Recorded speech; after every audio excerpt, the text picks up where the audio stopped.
Hello, everyone. Welcome to BizChicks TV. This is the place where we can find tips and tools to help you do business better. We're here to help you run a profitable business that's fun to run and to take the hassle out of your hustle. I'm here with my friend and colleague, Miss Francine Gregory, real estate entrepreneur and tech diva. I'm Terralina from California Cover Ups, and we are the Biz Chicks. We just want to welcome you to the show today because today is the day we talk tech. So we're going to get this party started. Fran, what do you have for us today? Well, I am going to run the little video that I created for this week in tech history. So I here love we it. go. This week in tech history has seen some notable milestones. Google's IPO on August 19th, 2004, Google held its initial public offering, selling over 22 million shares at a starting price of $85. This event created many instant millionaires and a few billionaires. HP Incorporated. On August 18, 1947, Hewlett-Packard was incorporated by William Hewlett and David Packard, 9 years after they sold their first products from their garage in Palo Alto. First music CD. On August 17, 1982, the world's first commercial music compact disc, The Visitors by ABBA, was manufactured in Germany. On August 16, 1995, Microsoft introduced Internet Explorer, which was initially a modified version of Spyglass Mosaic. On August 15, 1998, the original iMac G3 went on sale. Known for its colorful case and for eliminating legacy ports and the floppy drive. Here is some tech that is making history. U.S. roadways could get a lot smarter in the coming years if the Department of Transportation gets its way. Last week, the Department of Transportation released a plan to implement Vehicle to Everything, or V2X, technologies nationwide. This is an urgent mission.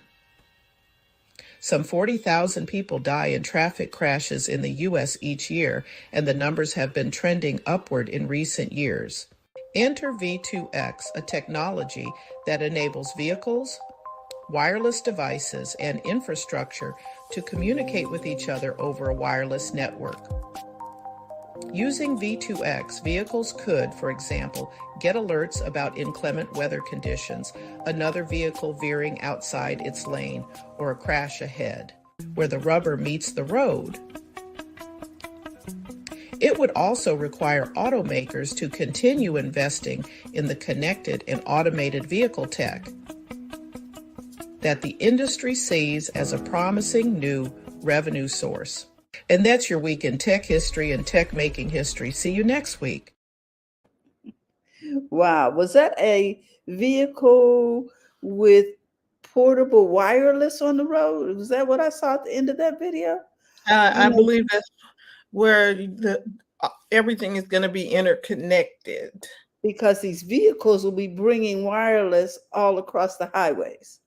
And well, yeah, and whatever's inside your car connects to the wireless towers, and it's connecting to phones and different things. So all of the stuff would be connected, talking to one another and telling, okay, like, look, something, because Waze right now will tell you that there's a crash ahead, and while you're driving in Waze, you can put in there, if you see something in the road, you type it in. I don't know why you would be typing while you're driving, but you would put it in there to alert other drivers that there's yes. obstruction or something. And so Waze does it already.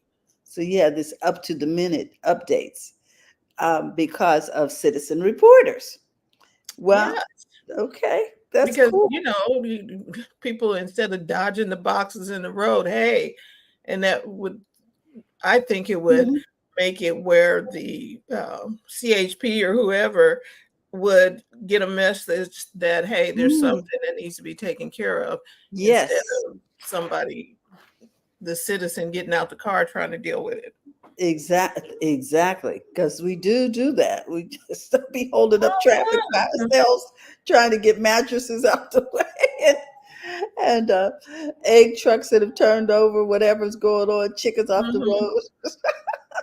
Let the professionals get the Handle stuff that. off the road, at least get the CHP to stop the traffic. So, Hmm. And people get an alternative route, right. so they So, do yeah. ahead of time. Yes. So they're trying to make the roads safer. Um, and when they try to do the self-driving cars, they're trying to, what is it? The whatever the mapping is on the roads where Hmm. the lines are, the cars map to that. That's why self-driving doesn't do good in rural areas, because there's no mapping. Ah, The stripes on the road, yes. Uh-huh. there's no stripes on that, on the shoulder. The Ah, the car has nothing to map to it to say, oh, that's the boundary. stay in these margins. Hmm. Right. Oh, So wow. there's some, not all the roads are ready. So that might be one of the reasons why we see road construction going on all over the place. It seems like every street you go down, there's road work. Well, maybe that's part of it. That's They're hope. That's part of the infrastructure bill to map as they go. right, Hmm. Yes. because you yeah, you kind of want to know where the boundaries are, Uh-huh. or you want the car to know where the boundaries are. So that's your week in tech history. Great. I'm impressed. I'm really impressed. I was also impressed by that whole thing with the CD and ABBA. I was like, oh, okay. All right. Right. History. Yeah. Apple was the first CD that was ever cut. Mm-hmm. Wow. Well, And all I know is I remember that form factor. I thought it was so pretty with the blue and the white. I said, oh, this is just really, really pretty. So thank you so much, Fran. I have a couple of videos that I want to share with you. I think the first thing I want to do is talk about uh, the fact that Google Maps, because you were talking about mapping, Google Maps um, has an option where you can actually blur out your house. And I'm sure you know about this as a realtor, hmm but the average citizen may not know about this. And they hmm were talking about it on ABC News, in their tech segment. So let's see if I can pull this up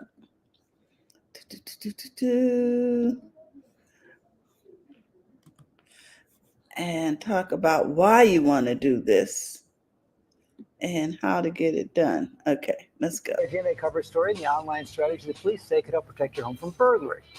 Rebecca Jarvis back with the details. Hey, Rebecca. Hi, George. Yeah, nice to see you. So we know this Google Street View. You have maps. It's fun to look at your home or the area surrounding it. Well, guess what?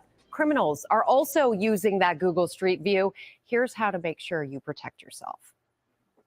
With break-ins occurring every 26 seconds in the U.S., accounting for nearly 1 million burglaries every year, this morning, an added tool in the arsenal to fight off would-be thieves, blurring your home on Google Maps. In terms of keeping your house safe and just having some more privacy, it's probably a really good idea to do this.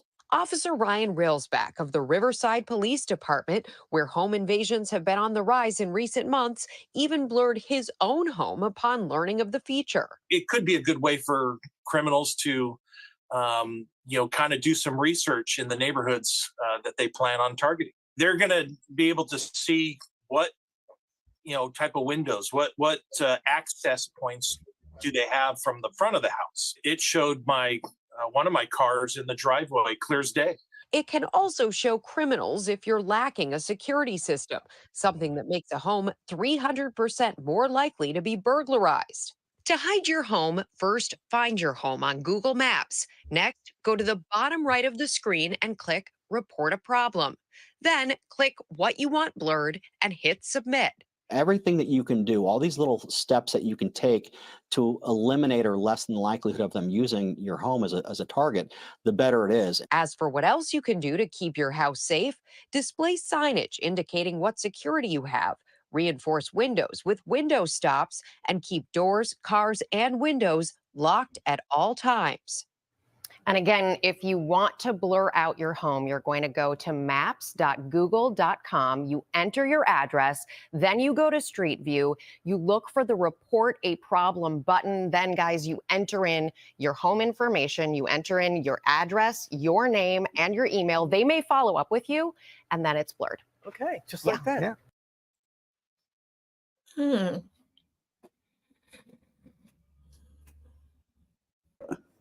I thought that was interesting because if you are having a concern, you now have an option and a way that you can do it yourself to blur your residents. Right. Well, in the criminals using that technology, you still need to be concerned about the criminals who are walking by, casing the joint. Which is why they say, most houses that have a camera are less likely to be burglarized. Right. And cameras do not cost a lot. The advent of technology has made it where you can get a camera relatively cheap, and you don't even need a bunch of wires and stuff. You just stick it up on the thing, and it's solar Power. charged, Mm-hmm. Mm-hmm. and it runs to your phone and tells you when there's motion. And sometimes it gets annoying because when the bus goes by, Depends on how it's placed. Yes, every mhm, 5 seconds you'll get an alert. But if you place it strategically, it probably works a little better. right. So you need to learn how to utilize the technology that you have, but it's for your benefit. Absolutely. You So I can thought see that was interesting. I didn't know that you could do that yourself, that you could Google, go into Google and blur how to out blur it. your residents. And I thought that was interesting. He said, his driveway, because we have a lot of catalytic converter robberies in California. So if you have that older vehicle sitting in the driveway, and people Mhm. are using the technology to scout the neighborhood, and they know you're at work in your new vehicle, you know what I mean? You might want to consider this option to cut down on the number of people who have a visual of what's going on at your home. Right. And this is the thing, there's people who use the powers for good, and then the ones who don't. And unfortunately, you're gonna need to protect yourself. Mm-hmm. Now, here's something else that I found that I thought would be really interesting to Dr. Tachi about media, and that is that there were actually, this past week, the Democratic National Convention was going on. Mhm. Well, they had a whole section dedicated to news reporters, NBC, ABC, but they also had a section dedicated to influencers. Mm. Yes. And I'm sure that this is the first time that influencers have been used at at a political convention, because for one thing, it's something new to begin with. So let me play this, and then I'm going to have to run and take care of my client here real quick. But let me start this video. Let's see. Share the screen. Let's get this up here. Let's see. Play it. But this year, something is different. Yo, what's up, everybody? This is day one of the DNC. You see how I do my makeup for work? There is a special box here just for influencers and content creators. More than 200 of them being given press passes for the first time. The idea is they can share what's going on here with millions of young people on TikTok, on Instagram, especially people who might not be getting their news from newspapers or other broadcast media. Today, I really want to talk to you guys about what I am so excited to make Kamala Harris our next president. This really just giving my audience that's used to me talking about the news of the day a really behind the scenes look at democracy in action. My followers, who are a lot of Gen Z, are really galvanized and ready to vote, and so I'm helping usher that information to the next generation. I've done outfit of the days. This is day 3 outfit, and it's really nice to bring people in who normally wouldn't engage in politics. Some people don't even know what the DNC is.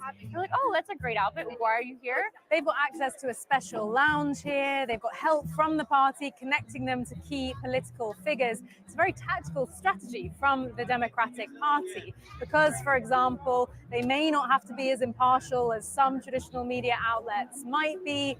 They may not also be as likely to ask difficult questions of the presidential nominee if they run openly pro-Kamala Harris accounts. That's why it's been controversial among some in the media. Most people get their information on social media, so why not support that? This was a very smart decision, I would have to say, from the DNC to engage people where they are. We're on the internet, we're on social media. These kind of influencers are going to be absolutely key in rallying support and information for young people. Okay. Wow. I thought that was really unique. 200 influencers at the convention. Can you imagine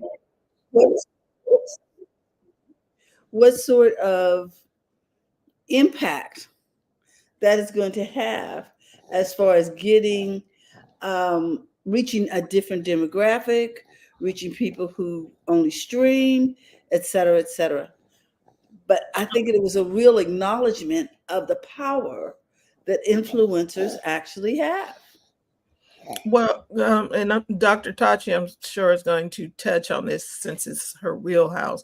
Yes. These people, this is making history again. It happened when Obama went into office, where they went after a younger demographic using tools and technologies that generation could understand, and had somebody head that up and put it together and get the information out to people, like the young lady said, may not vote. Mm-hmm, mm-hmm. Exactly. So Dr. Tachi, what are you thinking? Yeah, hey, good morning. Good First morning. of all, this is brilliance on wheels. If you are looking to mobilize huge groups of people, what better way than to include them? And what's happening is, and this is not me and my opinion, this is me looking and seeing the way that the DNC has included the message and the voices of Gen Z as opposed to the RNC. Mm-hmm. If you looked, I don't know if you've been watching the DNC, but I've been watching every night. And so the youngest, what is his name? The senator, the youngest senator, he's 25, I believe, 25 years old. And that is 25 is like, basically, that's Gen Z. So you've got a Gen Z. He's the first Gen Z, or first of his generation, to be included, to be a senator. No, he's not a congressperson, he's a senator. And that's important, because I think that often we all think that Gen Z or younger people are not interested in politics, because sometimes when you look at stupid comments on social media, everybody's making stupid comments, but Gen Z makes stupid comments as well. And so you think, oh, well, they're not really interested at all. And they are.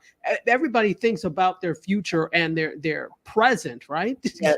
Even if the future is just November. So the fact that they had all of these influencers, diverse influencers, out there talking about it, and they made excellent points in terms of the fact that people younger people, Gen Z especially, are looking to social media for what's going on. While they may not sit and watch an MSNBC and watch the entire thing, they will watch an influencer that's there, and at least they get a taste of that type of thing. And maybe that taste of their favorite influencer is enough to make them go and actually watch a little bit of the DNC, or at least read some articles about what's going on. So that's a starting point. Social media is a starting point. So what tends to happen is that, legacy media gets a little bit in their feelings about that. Yes, And they have been with this. And it's the same thing, though, when we look at the fashion world and we look at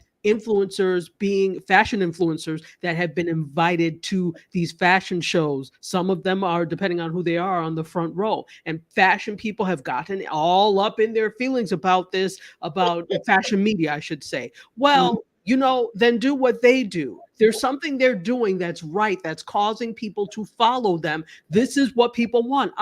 They're not just, listen, it's not just about you leaning on on legacy. It is I actually have to sell these clothes. So if you cannot produce this result, I need you to be someplace else. This influencer, just by them being there and saying, "Oh, I love this bag," can get hundreds of thousands of people to buy this same bag. Can you do that? If not, I need you to step aside. So it's the same thing with this type of thing. The democracy is at stake here, and we need to pull everybody in. That's exactly what this is. So I love it. I love the fact that they have influencers there. I don't know everybody that was there, but the influencers that they pulled there, they vetted them. They didn't just bring anybody who was talking nonsense. These were people who actually followed the political process, who are interested in it, who are obviously pro Kamala, and they were there. So I love it. And the one girl is, okay, here's my outfit for the day. Yes. And that is so okay, this is my Thursday outfit. And this is what they think about.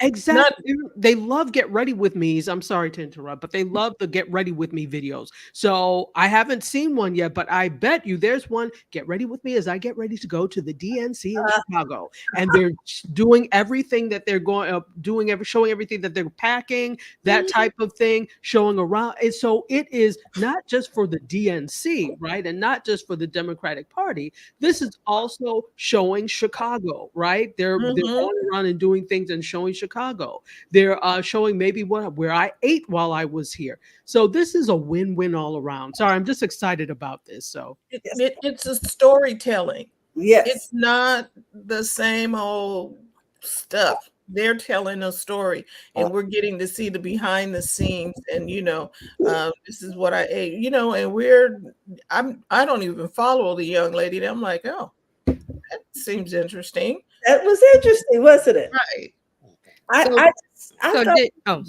Sorry. Go ahead. No, I thought it was great that they brought these influencers in and gave them a space. Because in the olden days or in other places, they probably would get over there in the corner and sit down. And they have like 14 million followers, 20 million followers. I mean, these young people have some things going on, and they weren't all young people too. There were other political influencers who have great followings, who have podcasts and YouTube channels, and so it was diverse. It was definitely diverse, and I think some people were upset because they didn't hold their tongue about certain things. They just and said. It's like dealing with the teenagers in your house. What you they got an opinion, sometimes it just pops out. So did you mention the roll call, or is that part of Dr. Tachi's segment? I'm going to leave that to Dr. Tachi. What I did was the fact that they made a space for 200 influencers. Oh, right. Yeah, they had a creator section down at the bottom, which is very smart. And Kamala Harris's campaign is very on top of Gen Z social media. And it's one of the complaints that mainstream media is starting to, she won't sit down with us. She doesn't have to. You can watch everything. Yeah, you can watch everything on YouTube. She's got a TikTok. She's got a this, got a that. but they're mad because she won't sit down with NB, like they did with Biden, and they attacked him and all. She's not going to do that. Conferences, yeah. She's not going to do that now because she's got work. She's got the work of getting to the people. That's so the whole DNC was about the people. That's why they didn't have a lot of celebrity influence like they did. I think Hillary Clinton's campaign was very, and that was one of the complaints. It was very celebrity laden, heavy things. Yeah, we're heavy. So they rightly had a touch of celebrity, a touch of fun, a touch of this, but then they pulled back on Thursday night and let it be all about her, which was very smart. Yes. If I'm sorry, go ahead. Go ahead, Dr. Tachi. Yeah, it's this was unprecedented. As we were saying, the legacy media getting upset about things, and we've already talked about that. This is what they do, and what troubles me about them is like you are really adding to your own demise when you don't take note of what's happening currently and you are stuck on doing things the same way. Then you're going to be wondering why. I mean, when we look at viewership, okay, so I mean, I will talk about this, but the first night of the DNC garnered 20 million views, which was the RNC was not that far behind. They were at 18.5 million. Yeah. But so, there was a little bit of equivalence, but this tells you that people are all over it. And the approach to the entire thing, from what we'll talk about later in terms of the roll call to having the 200 slots for the influencers, this really is the way that you get people interested in not only news, but also the democratic process. And when I say democratic process, I'm not just talking about Democrats. I'm just saying in terms of the way things work in this country. If these things were more fun, more people would probably participate. Not everything can be a party, but when you teach, you taught, Teralina, you have to find ways to engage them. You got to entertain them. Wasn't that where we got I'm just a bill sitting on a hill with the schoolhouse rock? That is the only reason I pay attention to the process. Political process, because it's in your head. I was like, what? Exactly. It wasn't boring. Exactly. And you have to do that in a place where like this, where there are no consequences if you don't learn. In other countries, for example, in Japan, if you don't learn, there are consequences. So they're not going to sit there and try and entertain you because your job is to learn. And if you don't, there are consequences. Well, I love your family, etc. Taught how to say her name. But yes. I'm going to pass the mantle to TJ because we can talk about this all day. Yeah, we could talk about this one on Dr. Tati Semi. Yeah. I just wanted to, because I heard you talking about I said, oh, did you mention the roll call? But we'll leave that. That's the fun. That's the fun stuff to come. Yeah, I was like, woo wee. This is marketing 101. Well done. Yeah. And I said before, her campaign is very on top of trends, what's going on now, the pulse of Gen Z, which is very important because people are like, well, they don't vote. That's not true. That's not true. What you thought, and I've always said this with everything, what you thought about before the pandemic, how everything worked, doesn't work that way anymore. So now we're seeing it with the political process, with the DNC and a lot of people never watched these things because they were boring. Yes. That roll call segment got so much news the next day. Like, wow. So that's what you want. But we'll get into that later. So it was very good. So y'all might want to stick around. Yeah, that's gonna be the start of today, is that DNC. And it's not about being a Democrat. It's just we're looking at this social media, how they handle the media. That's what that is. Okay. Yeah. It's never about one or the other, but exactly. Just vote. That's all I'm gonna say. I'm not telling you how. What was it? Jennifer Lewis. I think we should play her little clip. Jennifer Lewis? I'm not sure. I'll find it. Okay, because I'm like, what's up with that? Anyway. Okay. All right. So this week in social media news and updates, it's the end of August. Like, there's not much going on. People gearing up for the big holiday weekend. So a lot of stuff isn't being, people aren't working. So there's some good stuff. There's some good stuff. Let me see. What do we want to start with?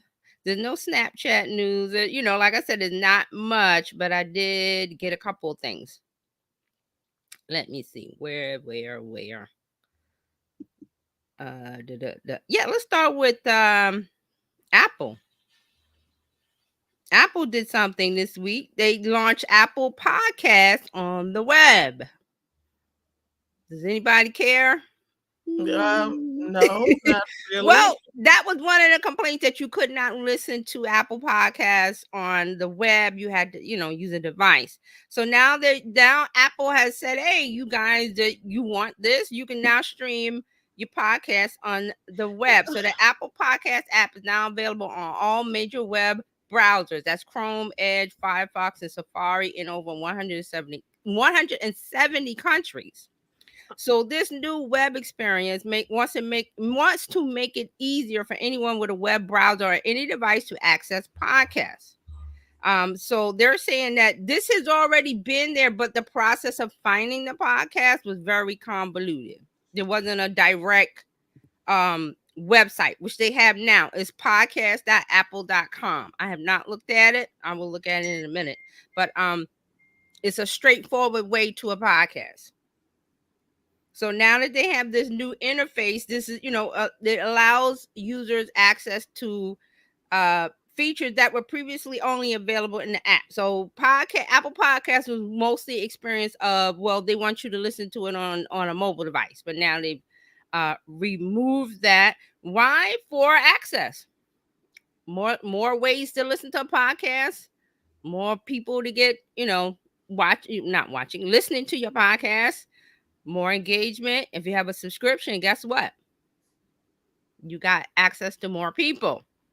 So remember, there are premium podcast subscriptions. People are doing that with their podcast, that you have to pay. They give you a little tidbit of free, and then, oh, you want more? Well, here's the paywall.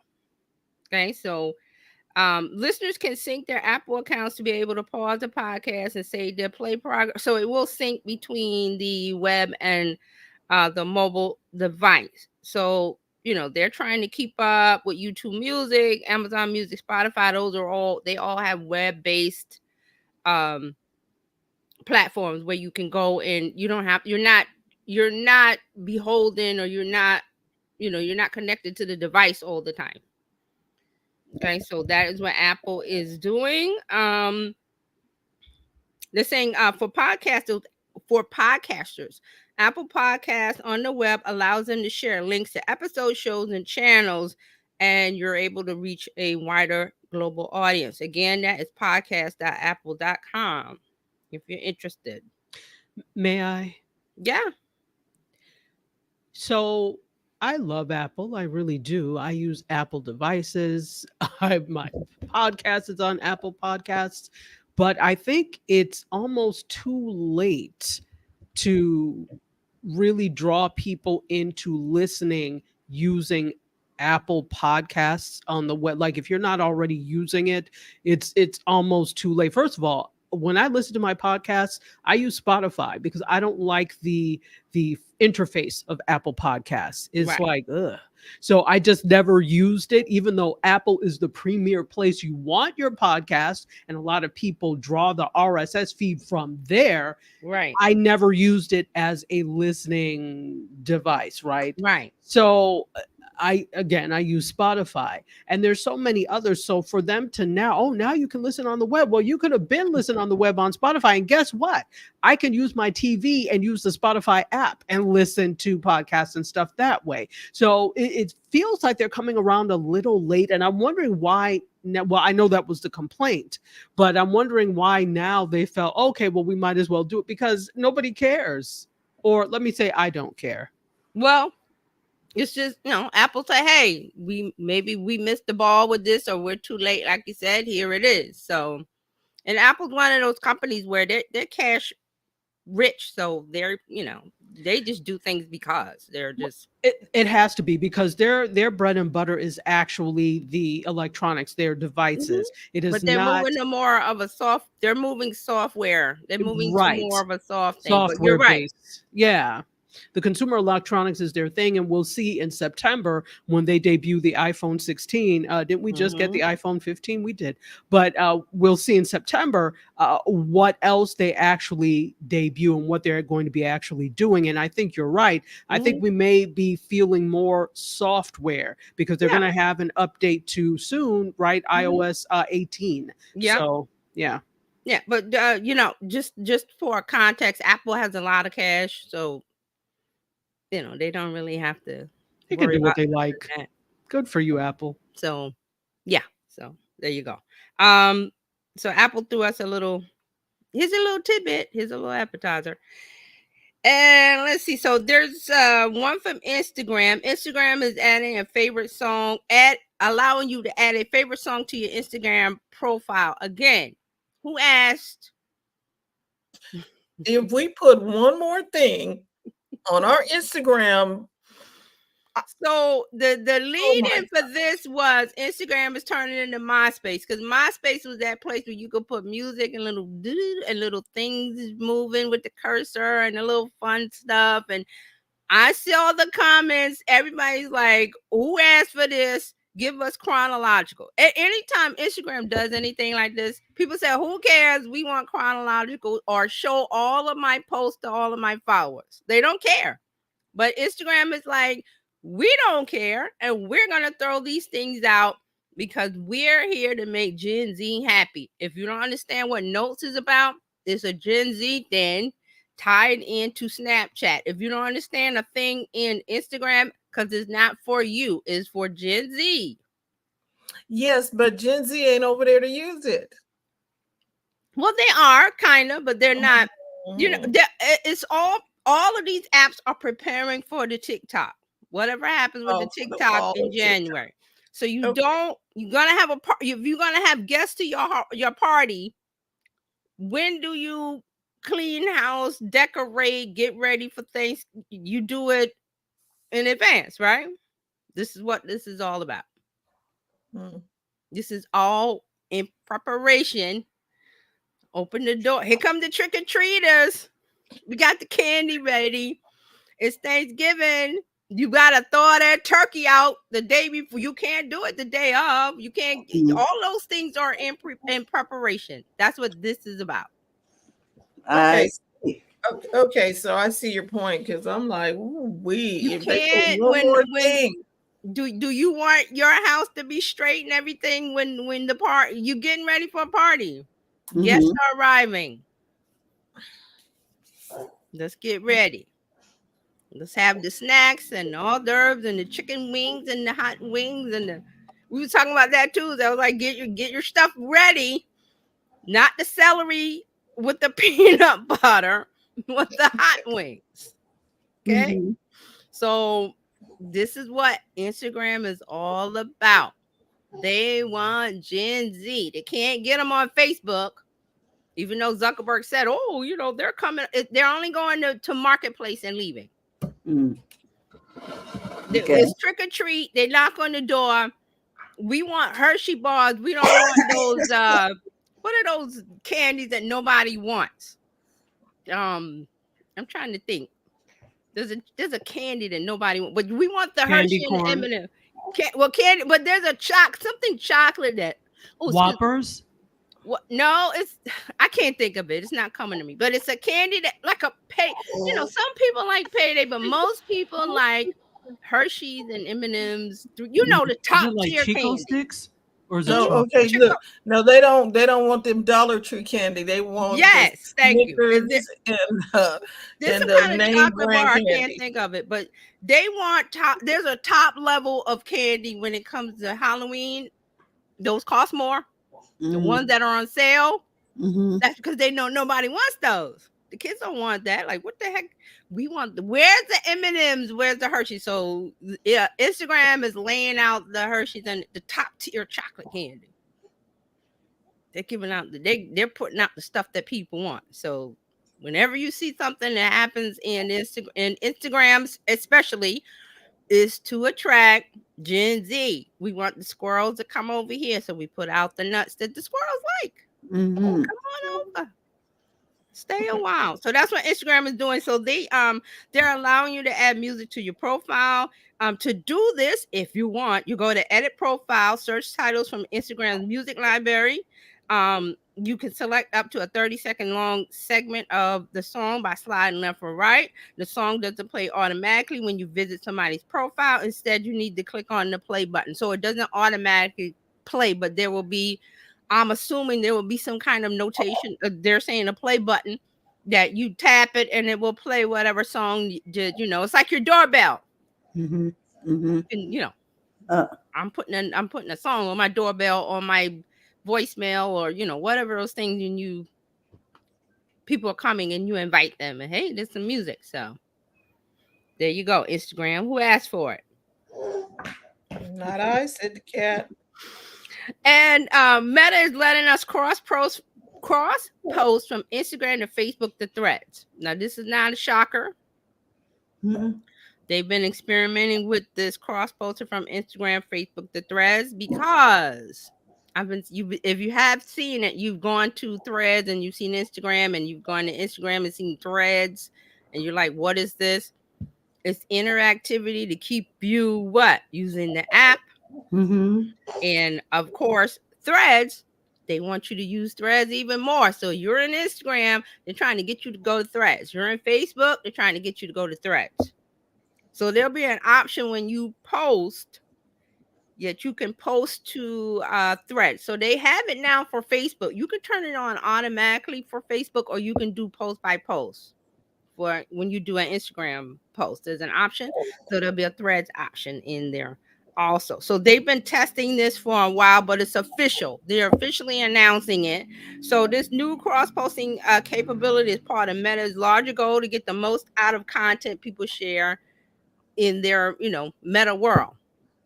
Mm-hmm. So now they want people to use Threads. This is another way that they're testing for you to do that. So there will be once users cross post their Instagram post, the caption becomes the text for the thread post, and hashtags convert into plain text, because Threads does not have a hashtag system as it is in every other platform. With the hashtag symbol, it's a little different. It shows up a little different. It looks like a link. Now, users can either choose to cross post option once or set it up automatically. So you can have it, everything you do in Instagram automatically goes to Threads. You may not want to do that because there are some issues with cross posting between Instagram and Facebook. Because with Instagram, you'll have, if you have hashtags and they come over to Facebook, they don't really work as well. There's also some things, I think, with stories and Instagram, and you have little stickers and things for them to tap on.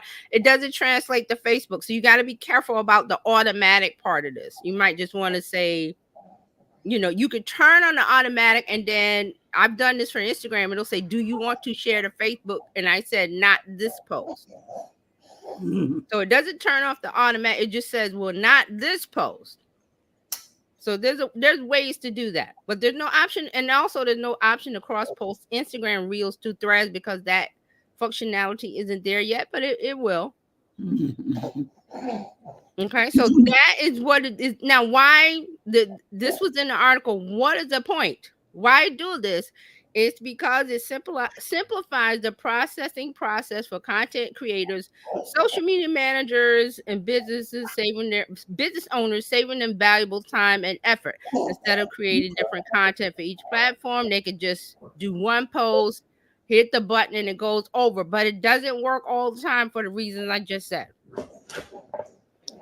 If you have a lot of hashtags in Instagram and you send that over to Facebook automatically, well, Facebook is going to be like, well, what are all, we're not used to seeing all of these hashtags in Facebook. So you may want to not use it, or like I said, have it. Well, this one has 30 hashtags or whatever amount.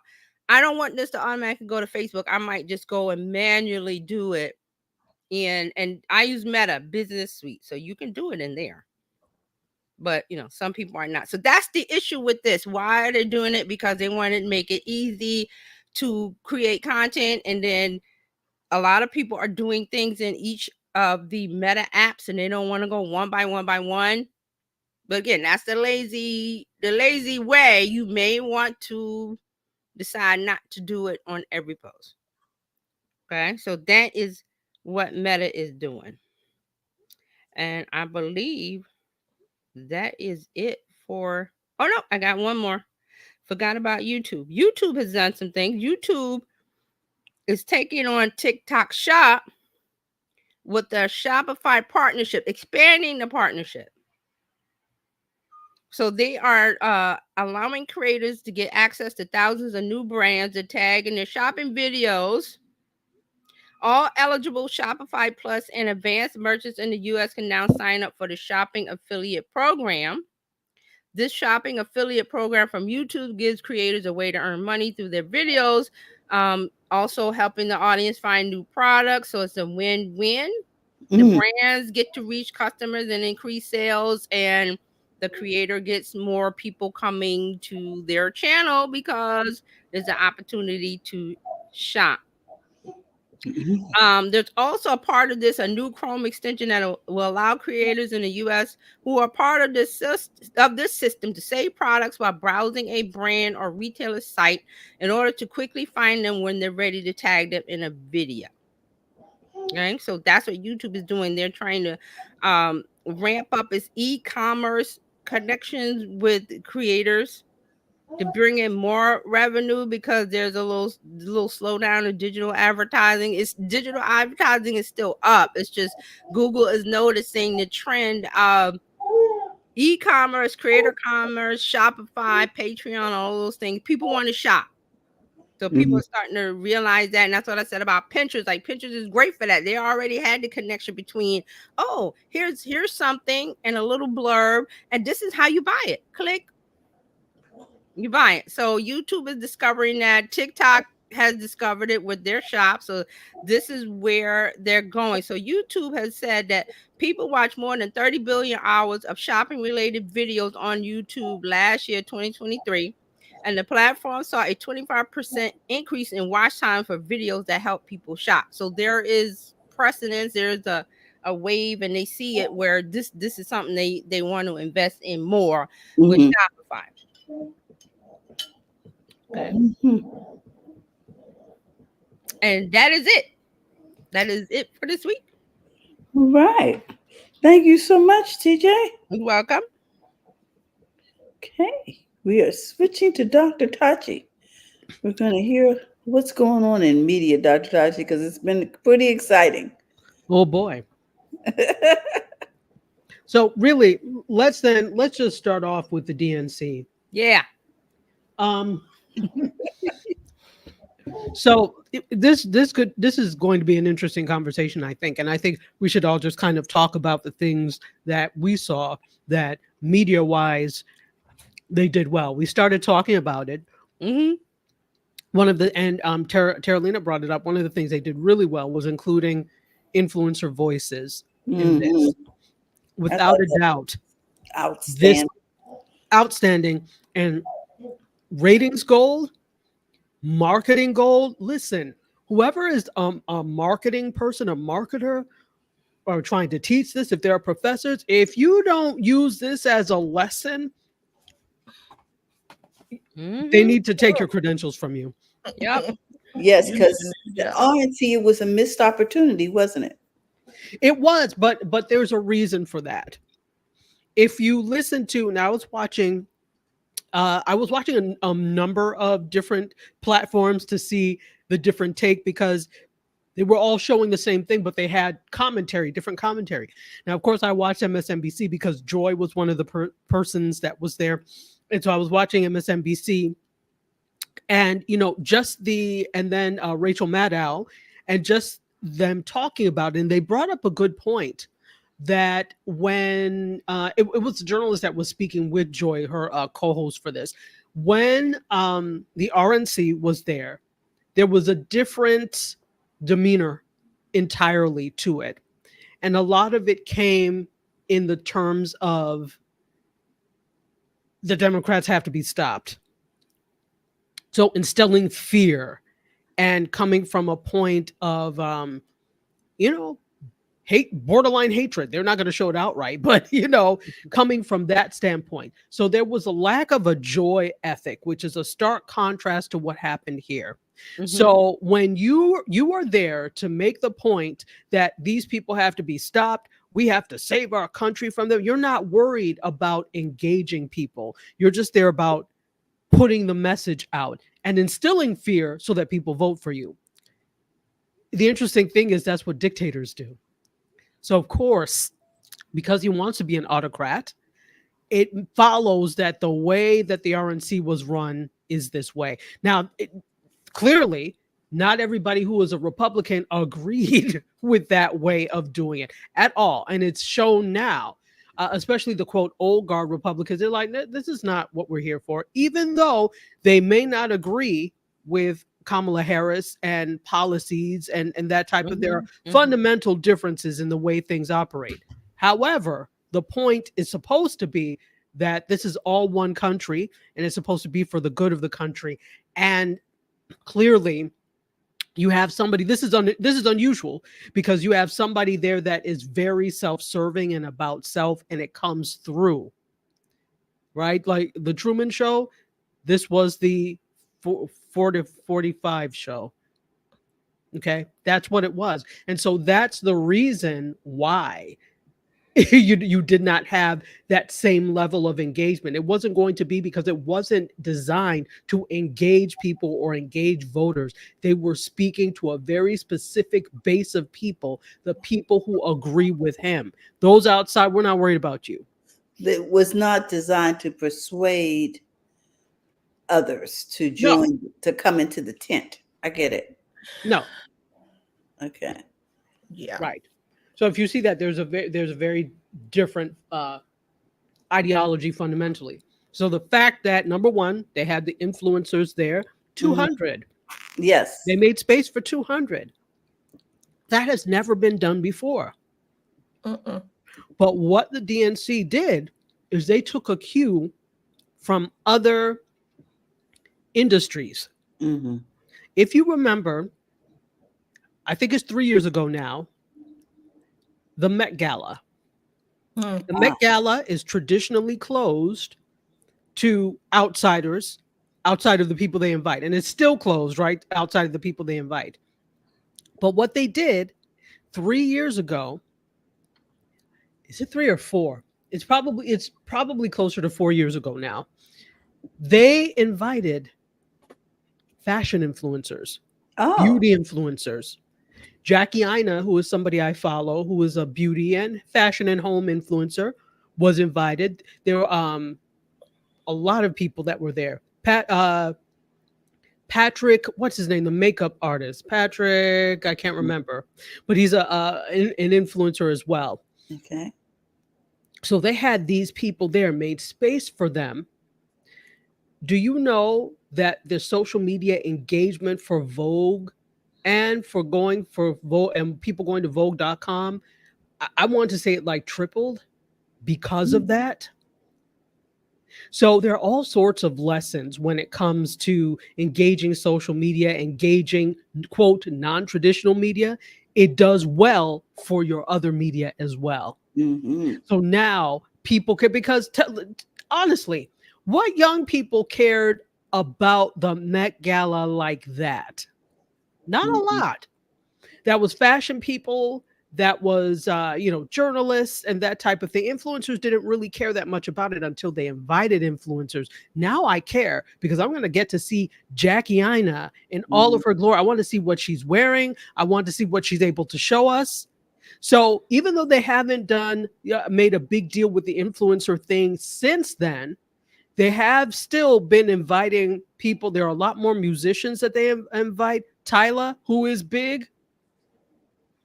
Her Met Gala outfit, like really, I don't want to say it broke the internet, but everybody was all over it. And she's a Gen Z, and Gen Z are like, oh, Tyla's going to be there. So it's that whole same thing of inviting the people. If you want to get these people's eyes, you have to invite the people they like and respect.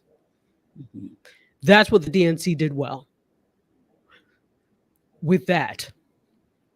Go ahead and add comments. Yeah. Can I want to show something real quick that has Please. connection to this. So hold on. Please do. I didn't talk about it because it wasn't social media news per se, but I think we had talked about it before, Fran and I, a week or two ago, that the White House had a creator economy Yes, the conference. Creator Economy Conference. Yep. Right. So Jackie Ina was actually one of the speakers. Right.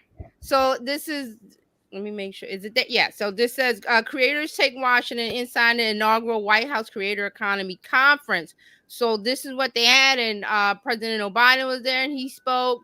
And the reason why this came about was because his granddaughter told him that this is something he needs to focus on, and he took action and did. So this was the first ever White House Creator Economy Conference organized by the Office of Digital Strategy. So 100 of the most influential digital creators and industry leaders to dive deep in the future of the creator economy. So this is where they got together and talked about a whole bunch of stuff. This is a quote from Biden: "You are the future. You are the new possibilities. You are the breakthrough in how we communicate." That's why I've invited you all here to the White House, because I'm looking for a job. So he was kind of, making a joke, but he was saying that this is the creator economy, and we talked about this before, is valued at 250 billion, and it's going to double. I think we talked about this on a Tuesday show. That's why it's important to focus on the creator economy, because we're just at the beginning stages. And for the White House, this administration to start to say, hey, this is something we need to look at. And then he listened to his granddaughter, because Biden wasn't thinking about this stuff. He's like, and then you have on the other side, there's a TikTok ban. So it's like, what's going on here? But this is the beginning of what's starting to happen. And I was like, when I found the news, I was like, how'd this sneak by me? And they just had it. So this is how the government is embracing Gen Z, embracing this thing. That's why it was a part of the DNC, because that's where we're going. It's part of the creator economy. It's just like the first baby steps. And for the government to be this involved this early says a lot, because they're usually at the tail end of stuff. Okay. Right? Terralina and I know they're always Absolutely. at the caboose. Now they're the lead. and with quality. The lowest bidder crap. Yes, they're doing it right. The DNC shows that this creator economy conference they have, hopefully the first of many, they're recognizing things. So this is a good sign, is what I want to say. Oh, it absolutely. It's an amazing sign of things to come. The fact that the White House has an Office of Digital Strategy, I'm loving it. It's a big, you have to, because you cannot lean on the fact of oh, well, we're the biggest economy in the world. We're the best country. You can't lean on that forever. Those are past laurels. You have to, where's the puck going? So there's people there that are going, hey, where's the puck going? The new administration hopefully has a lot of youthfulness and Gen Z and thinking of and listening to those voices and incorporating it into going forward, and not just doing the old guard stuff. The DNC shows that they are not, the Kamala's not doing the old guard stuff. She's like, yo, make this got to be new and fresh to get people's attention, to get them involved emotionally. That's how you do it. You just can't dictate to them. You can't just sit there and go, well, you bring out the past presidents. Yes. Good. You bring out these people. Yeah. But you got to have the roll call. You got to have those things are new and fresh and innovative. And you got to have that, because that catches the interest and starts the spark of the conversation. Okay. Well, so let's talk about it then. Let's talk about roll call. Because the roll call is not new. It's part of the. No. Yeah, it's not new. No, they changed the way they did it. They changed the way they did. So first of all, let's go back in general. I think there's a misconception, because I've seen a couple of comments on social media, and I'm like, you poor misguided fool. You clearly don't know what's going on. The DNC and the RNC, those are not places where you generally are talking about policy. You're not. It is a feel-good event. It's a party. Basically, it depends on how much of a party you make it, but it's a Right. convention. It is Yes. not a session where they're talking about policy. So I've seen some misguided comments about, oh, and they didn't talk about policy at That all. comes Well, you later. fool, that's not where they talk comes about later. policy. That comes That's later. later, and it shows that you don't see. This is why we need civics back in schools, because you Oh, just please. don't Yes. know anything. Some of the YouTube channels showed them inside of caucuses, like at the breakfasts and different Yes. things. Yes. So, they were doing business behind the scenes. Yes. Right. It's behind the scenes. It's not for us to know. That's Right. not where they discuss policy. That's not where they talk about things. That's why we elect lawmakers to go and advocate for us in terms of policies that would work for our communities. Okay, so that's what happens. And then really, are you saying the same thing to the people on the local level? Let's be real, because that's where it's really going to affect you. Your local level politics is where that happens. So I just want to bring that in. That's the plan now. We had the big party, the big wedding. Now they're going to go out, because I was listening to Roland Martin's channel, and he had I forgot her name. She's the head of some voting organization. I forgot the name of it. She was saying that they have a goal. When women vote. I think that's it. But she was saying that they had a goal of knocking on 30 million doors, because she said that the work starts now. They have to go out in the communities and talk to people, because people are, the big party, rah, rah, rah. That's a media event, but you still have to go out into the communities and knock on the door and talk to people. So she said they had a goal of 30 million doors. They've done 6 million already, but they've got to move forward. She was like, the party is just the beginning, the kickoff. It's the kickoff. So that's what's going on. I forgot the name of the organization. I'll have to go back and. Is it the Black Women's Organization? Are you talking about? I can't remember I know it's a Black woman and she's the head of it. And right, you're probably talking about Joteka. I wish I had her last name Davis. She's paid attention. Win with Black Women. Is it that one? Let me know. I'm not sure. Okay. Because she was there I'm sure she's been there the entire time, but she on her social media, she was there with the 4 presidents of the D9 sororities. Now, obviously, we cannot promote a candidate for political office. Right. So you're just there in a capacity as a person who happens to be a member of the organization. You are not endorsing any member or any political candidate because of our 501c3 statuses. So that was that. But there was it was interesting to see. So let's go back to roll call. Real quick before we do that, because I mentioned Roland Martin. His journey of a Black media network has come so far in the last 6 years, and I made it a point to watch him on YouTube. He has a Black Star network, but it was because there was the focus of, and people go, well, why are you focusing on one culture? Well, you focus on that one culture because that is the culture or the community that needs to hear it most, because there's a lot of misinformation going on. That's why D.L. Hughley was there. We'll talk about that later. But he brings a focus to that, and this is how I know about watching it and listening to this woman. And I'm trying to find her name, but it'll be in his channel somewhere. Well, okay. And I also love he threw up the hooks, and I honestly, and just real quick, just one more thing that he I think he mentioned it before, but he mentioned something about having a connection with TV1 for this political process during this week of he did a 4-night stream, and he had people on, and he was inside of the convention, and when people were coming out, he was grabbing different people to speak. But when he said the TV1 connection, I was like, that's new, because it's he started it independently, one man. And now he's got the connection with TV1, which is a bigger network, a bigger network. So that means more exposure, more media money.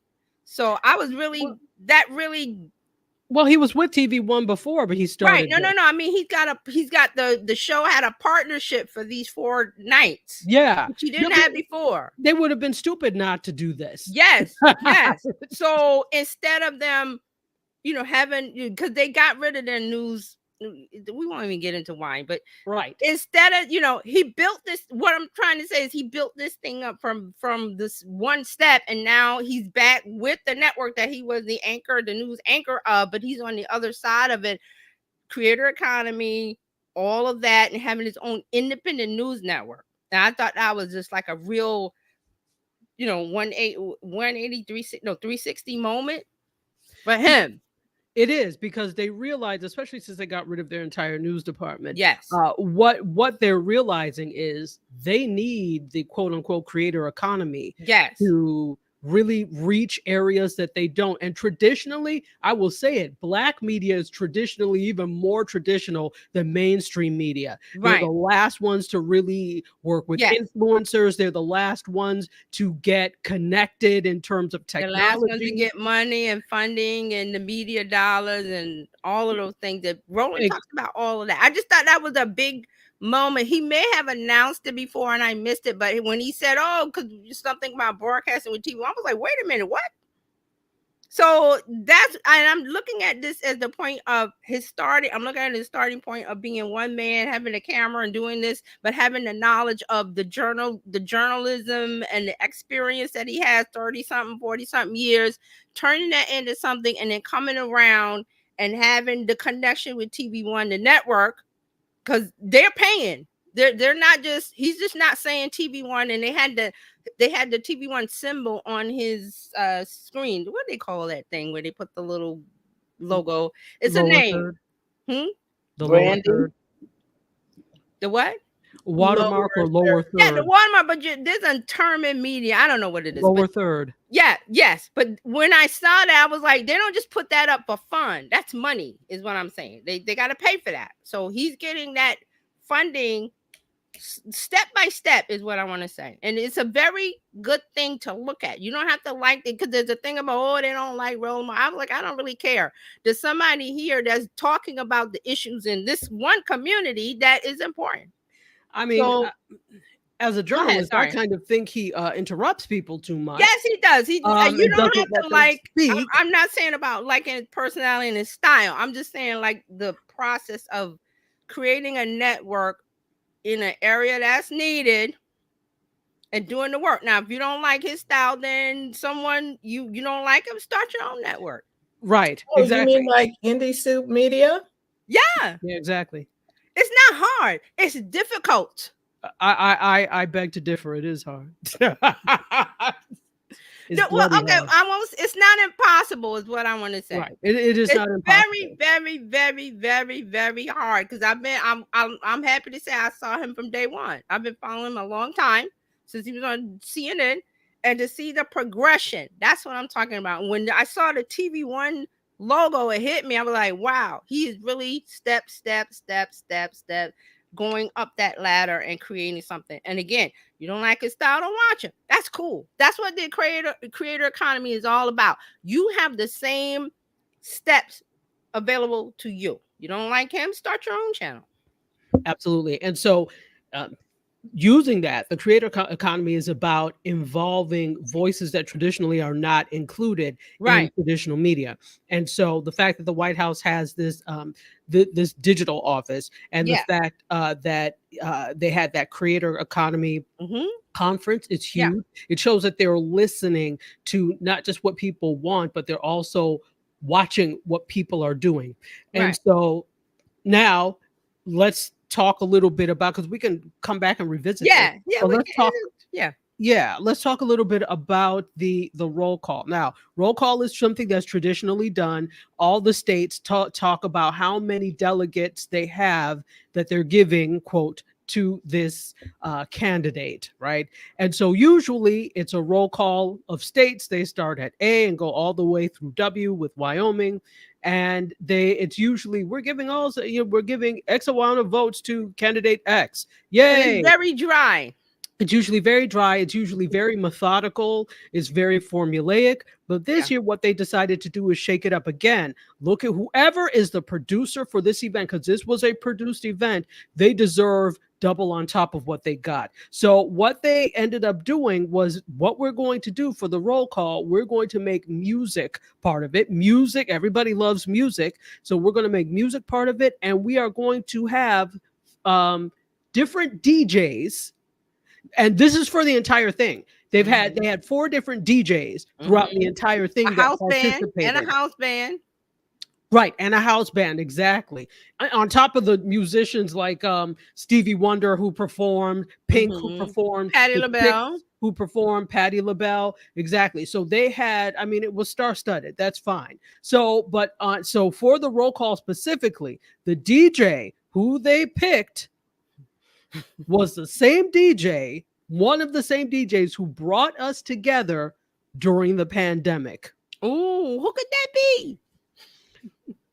Why am I wanting to say DJ Eminem? That's not his name.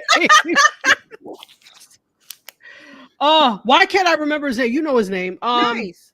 Huh? DJ Nice? No, it wasn't D Nice. Oh no, it wasn't D Nice. Pass the mic. Why can't I remember his name? You're talking about DJ Cassidy. Yes, Cassidy. Thank you. I was like, sweet. why am I? I was like, it wasn't DJ. Yes. So DJ Cassidy.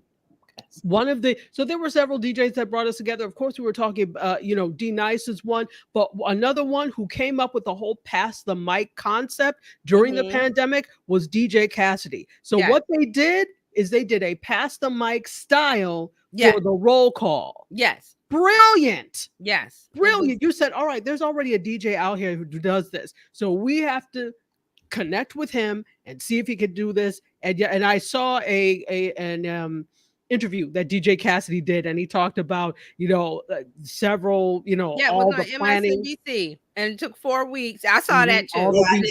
4 weeks. 4 weeks. 4 weeks. All the planning. 4 weeks of planning together, and it went off without a hitch. It was perfection. And each state got to choose. There was a back and forth of he would give them an option, and they would yay or nay, and they would come back with. So it was a collaboration, really. It was a collaboration, exactly. It wasn't just him picking the music that he thought would fit the state. It was, as you mentioned, he selected, gave suggestions, but the music that they ultimately picked meant something and had some symbolism for the state. So it made a lot of sense to do that. You include the voices of the people that you're performing for, and it makes it that much better. So that's what he did. Now there were a lot of different highlights with the roll call.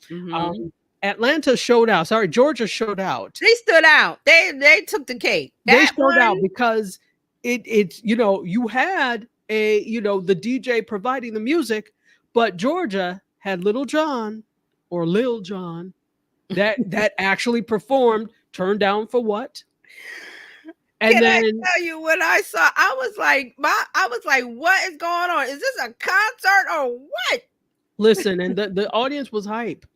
Even the ones who probably did not know who Lil Jon was. Yes. The fact is that the artist who sings this song was there.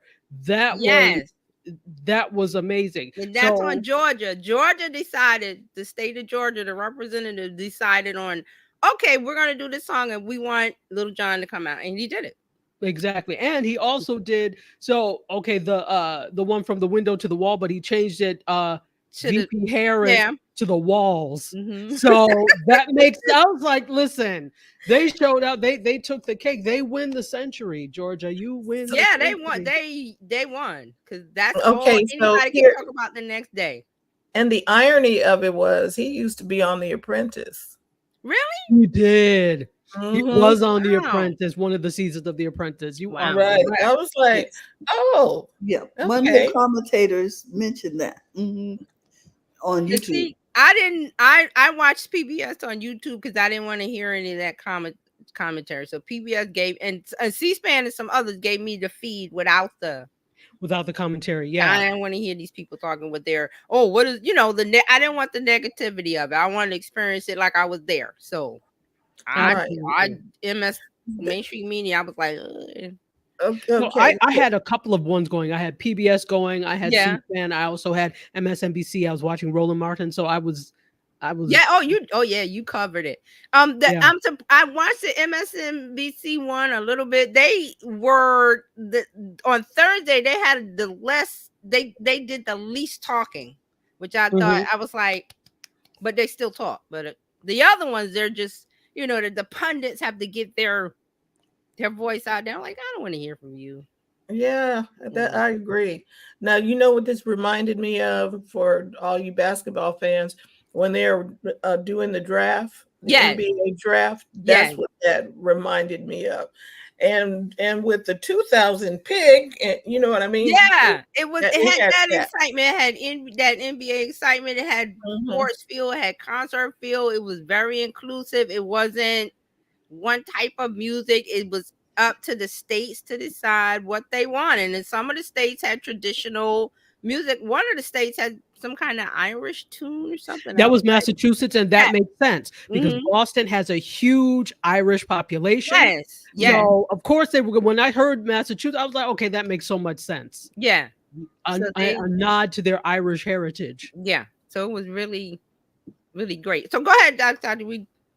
No, this is what this is for. It's supposed to be a conversation. It's not about me just speaking. So definitely. See, I'm the kind of person, I've watched DNC since I was a kid. Not everyone. I've been involved in the political process a long time. So to see this progression, I was really excited. Kamala Harris's speech was really galvanizing and exciting. Like Dr. Tati said, I already knew this wasn't supposed to be about policy. It's to come together and say, hey, we enthusiastically nominate, and it's official. It's a wedding. It's a wedding. It's a party. It's a celebration. You know what I liked about this whole thing? The dude that was a Republican who got up and said something, he said, look, I'm a Republican, but I'm over here for a reason. They had a lot of Republicans show up. Absolutely. Right. And I was like, okay, so it's the whole pulling together. Yes. It's all about the people, and they pulled everyone together. Yes, that's what it's supposed to do. Not like, okay, them and us. Okay, no, we need to doom and gloom. It was more a joy. Like I said, it was a wedding. Like, hey, come on. And what I liked was they invited everybody. I don't care if you're Democrat, Republic, Independent. We don't care. We just need to get back some civility. Yeah, we have to unite. Yeah. Get this one person that we nominate elected president. That's what it was. And this year it was more celebratory, more partyish, more fun, more joy, which is what's needed after the pandemic. I believe was the last DNC, or did they have one that was virtual something? Wasn't it? I don't remember. Okay, so here's the other thing. She packed out 2 stadiums. Oh yes, we forgot about that. Did you Todd, you was going to talk about that? The fact that let's talk. Go ahead. Go ahead. Wednesday night. Yeah, she had 2 stadiums going in Milwaukee and in Chicago. Yeah. And was the Milwaukee one was where they had the RNC? Right. Right? Yes. That was Wednesday. Yes. That was Wednesday night. Yeah. That was when two packed stadiums. Absolutely. And so with I wanted to go back to this former Republican lawmaker that you were talking about. That is Adam Kinzinger. Didn't he help introduce her? Yeah. Yes. And so one of the things that was said that was really interesting is if voting for Kamala Harris does not make you a Democrat, it makes you a patriot. Yes. There you go. That is the epitome of putting republic above party. Yes. And that's what needs to happen. And it was really good to see it. It's about pulling together. So as you were saying, yes, these events are not about Let me discuss what policy. That is not what this is for. It is the precursor. It is an opening event, and it shows that people don't go to anything else but work and home. And maybe that's all you can have the bandwidth for. But you need to open your mind and know, for those of us who have gone to conferences before and we understand there are plenary sessions and that type of thing, the breakout session is where you do the work of things. The plenaries and the open sessions are for everybody. So you're really not doing much work there. Right. It's to mobilize the people that are there. All of that. Yes. Exactly. Exactly. Yeah. And that's why I brought up I wish I could remember the young lady's name. And she was, and Roland specifically talked to her, and she mentioned about the work begins now. She was like, this party is great. The work begins now of knocking on 30 million doors. I mean, going to people's house and knocking on the door. Hi, having a discussion.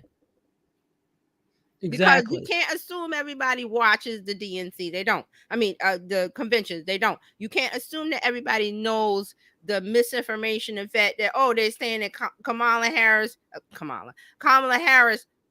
put thousands of black men in the jail. That's another thing that's going on. People like, we're debunking it on social media, but there's no, you can't help those people. Listen, right. Those but are the people what I that mean you is can't there's help. a lot of people who don't use social media, older folks way out in the middle of something, or the suburban rural areas, they're not paying attention to what's going on social media.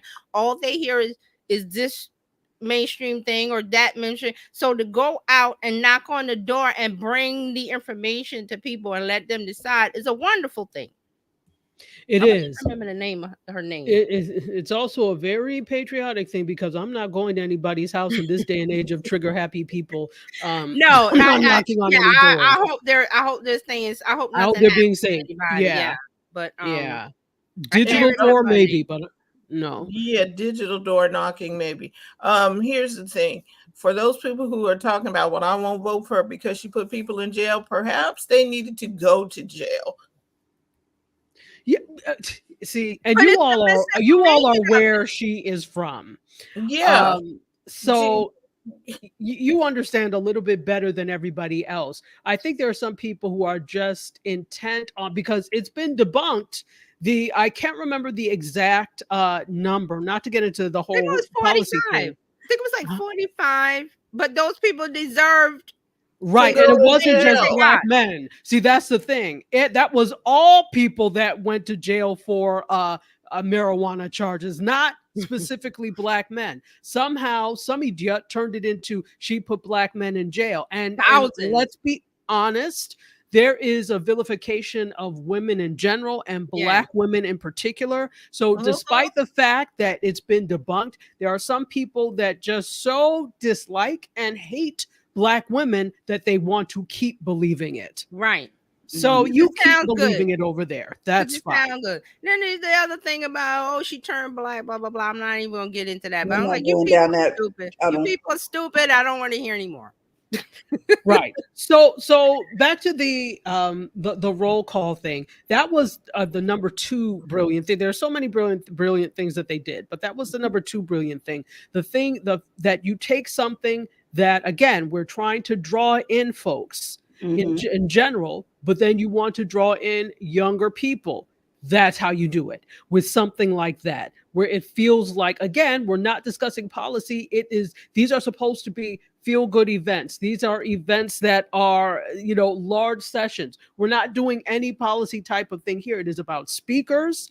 It is about mobilizing your base. That's basic, those are some of the basic things with that. So why not turn it into something that is enjoyable? So the fact that there were already a lot of notable people that were there, people came in and participated. Each state picked the song that represented them. And if you haven't seen it, you can definitely go to YouTube and watch, just type in DNC roll call 2024, and you'll be able to see. And, it's not just that it just differed so much from what the RNC did in their roll call. It differed from what the DNC has done for years. This is the first time they've ever done this. Theirs wasn't spectacular or interesting before either. Nope. At all. Hey, tall. It was a break from tradition, and it opened. It's like shifting from radio to TV. You know what I mean? It was just Yes. it will make people want to watch.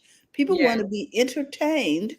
They don't want to watch you do business all day for 6 hours. Yes. No, that's what we pay you all there to go to Washington and do. I'm not Right. trying to see it. So this is just to let us know what's happening during a, an election year. This is customary. That's why you have these conferences, right? That's why these happen. They're legislated. You have to have it by this time. So it's official, but it's not official business that's taking place in the main sessions that we see in the evening. Because all day, why do you think we don't get it until the evening? All day they're doing policy work, they're doing all those types of things, getting things together and ready, and then the evening is when it's party time, basically, right? Or time to showcase what's happening. So I Right. think another thing that they did is they took, okay, the number 3 brilliant thing, they kept bringing up Project 2025. Yep. The Keenan, not Keenan. Keenan, Is it Yeah, Keenan? Keenan Yeah, Thompson from Keenan SNL. Thompson. I wanted to say Ivory Wayne. Keenan Thompson had the book and the jokes, and they brought. I thought that was really good. It That was is done a really well. classic way to teach or to train, to Right. take a difficult subject and Yeah. use simple analogies and satirism and and comedy so that it sticks. Yes, and it came across in a simple way that made sense to the average everyday American. It wasn't a thing of fear of, oh, this thing that they're going to do, fear, fear, fear. They were like, no, let me show you what's in this whole, what is it, 900 pages or 900 something? pages. Mm-hmm. You don't have to read all that, but I'm gonna give you a little synopsis here in a fun way, a funny way that was done, a skit that was done with the people, and they came in through the Zoom thing. Exactly. It was fun. Because I used to teach regulations, and people, it's written in such legalese that it's you difficult to understand. And yeah. how do I apply this? Yes. So that we had to take it and rework it in a way that was simple to understand, so they knew what they could do with the money, couldn't do with the money, could do with the people, couldn't do with the people. Right. And that it was brilliant. I love the fact that they had the book. Yeah. There used to be a old 45 that said it's in the book. Yes. So they did that. That was done very well. Very well. Well, and it showed the fact that it was a huge book that was almost comical.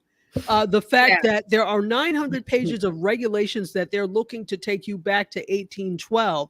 And the way he did it, it worked well. And they talked about it, not just there, but throughout they talked about it. And so I think one of the major complaints before was that, well, people aren't talking enough about Project 2025. Right. Is this enough for you now? So the tide with this turn, and I'm going to say this with Taraji P. Henson, on social media, the tide turned when she mentioned it at the BET Music Awards. I think she mentioned it. Yes. And the trend of people talking about it online went way up, because before that it was like, if you were in politics, you kind of heard and knew that, but the entertainment side of it, when she said what she said on that show, and then the trend of it on TikTok and social media everywhere, it just kind of found the wave and kind of rolled in like that. So I'm going to say that she's one of those that got it the awareness of it. Exactly. To the point where the other side has walked back from, oh, no, I didn't know about that. We didn't know about that. Yeah, I think right after that 45 was like, oh, I don't know these people. And then they started to find pictures of him with the guy that wrote, and then they found him on the plane, and then they found him speaking about it and the talking video, about the person. Yeah, they found the video. So they kind of moved away from that, because he was saying, well, I don't know anything about this, bro. But I think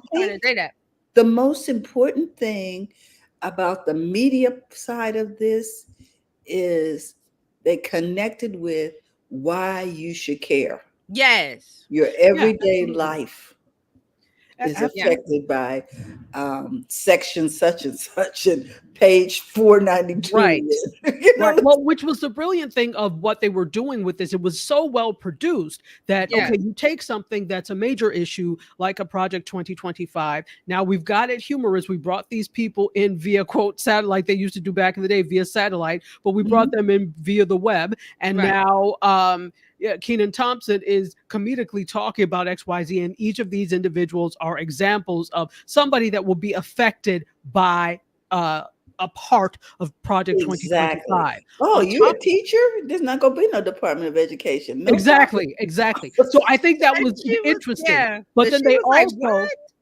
exactly. But then they also did it in a very serious way as well. They Mhm. brought there were when it came to reproductive rights, Yes. they had women that were up there who were affected, women and men. There was a couple that were affected by this. Somebody who needed Almost to bled out in a almost, parking lot. yeah, she lost half of her blood. There was someone who was a victim of incest. There were, Mhm. so they The really, 12-year-old girl yeah, who yeah, was forced to have her parents' baby because she was raped by her stepfather. correct. That was Right. was a And so if you're trying to show that um, this is more, I think, the burden of proof on them is to, because, and not to talk about it so much, but the whole thing is with this women's reproductive rights, well, somehow we don't know what to do. And somehow this is being used as a form of birth control. And they're showing, listen, these are the cases when XYZ, and is it really your business? It's not. So that this is what they were trying to show with that whole thing. But there were several points where they had these testimonials from people. Last night they had the testimonials of people that were affected by gun violence. Yes, yes. that was very powerful. Yeah. Extremely powerful. You could not be moved unless you were an ogre or the devil's Well, son. I think it's important because a lot of these different what would you call them? I don't know what you call them, but anyway, spokespersons insist that some of this stuff never happened. Who don't believe that Sandy Hook happened or that this happened, and they've got all kind of conspiracy theories out there. So it was important for the people to have a platform where they could share their pain. Yeah. I'm a real person. I lost my child. Absolutely. And then one of the they had one of the one woman was a teacher at Sandy Hook, and we all know that Alex Jones is now bankrupted because he was spreading conspiracy theories about it Right. not happening. How you open your mouth to say things like that, it's not your business. Number one, who asked you to speak? Number two. Number three, you did little to no research. Number four, were you there? So it bothers me when these people, if they're no subhumans, open their mouths to say these types of things. So then we also had someone, a parent from the Uvalde tragedy. Yes. We had the Congresswoman, Hope. Why can't I remember her name? Gabby. No, Gabby Gifford. you're talking No, about no, no, no. you're talking about the lady in white. The Yes, she's my soror too. I Saturday. can't remember her name. Hope. Mhm. She's a more recent one, and I think this is what really caused her to run for office. And she's out of Georgia. She's in the Atlanta Yeah. area. She Yeah. lost her son to Oh gun yes, I violence. remember hearing her story last night. Right. Yeah. So they had testimonials from people who had been affected by all of these things that tied back to things in like gun violence, not specifically, but things the reproductive rights, Project 2025. So they kept the I'm brilliant sorry, thing. Congresswoman Macbeth. Macbeth. Yes. Yeah. Thank you. That's what it Thank you. was. So I was trying to remember her name. Yes. So that was brilliant. And it's not that that's a new thing. Not at all. That's been done before at conference at these conventions. However, let me tell you what was new. The way they theatrically did the people that were affected by gun violence. a single spotlight, each one of them standing in it. This was produced. I'm telling you, this was so well produced because what people are used to do, it's one thing to just tell your story on at the podium, and they did a fair amount of that as well. But when they came to this, hush comes over the audience, the lights darken in the theater, and psychologically, when the room darkens, you get quiet, right? Because you think a show or something is about to begin. And so that's what happened, and they told their stories. The storytelling there was amazing. Sad stories, but amazing storytelling. And that's what you do to draw people in. That's why day 2, I don't have the number for day 3 or 4 yet, but day 2 was 21 million who watched of the convention. So we got that was like number 3. There's so many things. So again, their tie-in of a major pillar, Project 2025, and the different ways that they addressed it was something new, something innovative. Because let's be real, as I said, the DNC was never really the most whatever thing either. But this year they decided to take it up a notch. So then the next thing they did, now this is something that they always do. They always usually have past presidents, at least the immediate past president there. So of course, Clinton was there, right? He spoke too long, but Clinton was there. Bless his heart.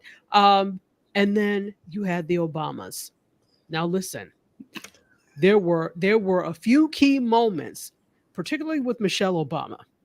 So with the obvious thing is the turning of what we've seen in the media of black jobs, and then he had the nerve to repeat the black job things at the NABJ conference.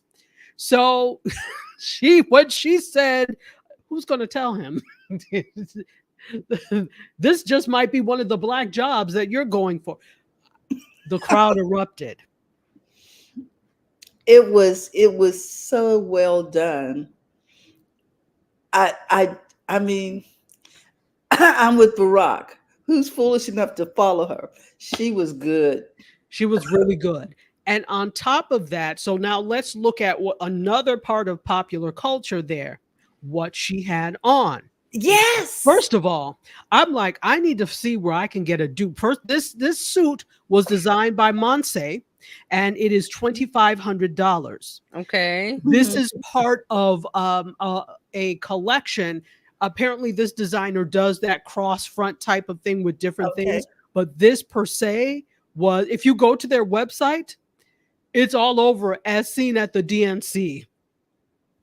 So this is, and Michelle Obama had that effect, because it's the same thing remember when she was the first lady, a lot of what she wore tended to be more things that the average person could afford.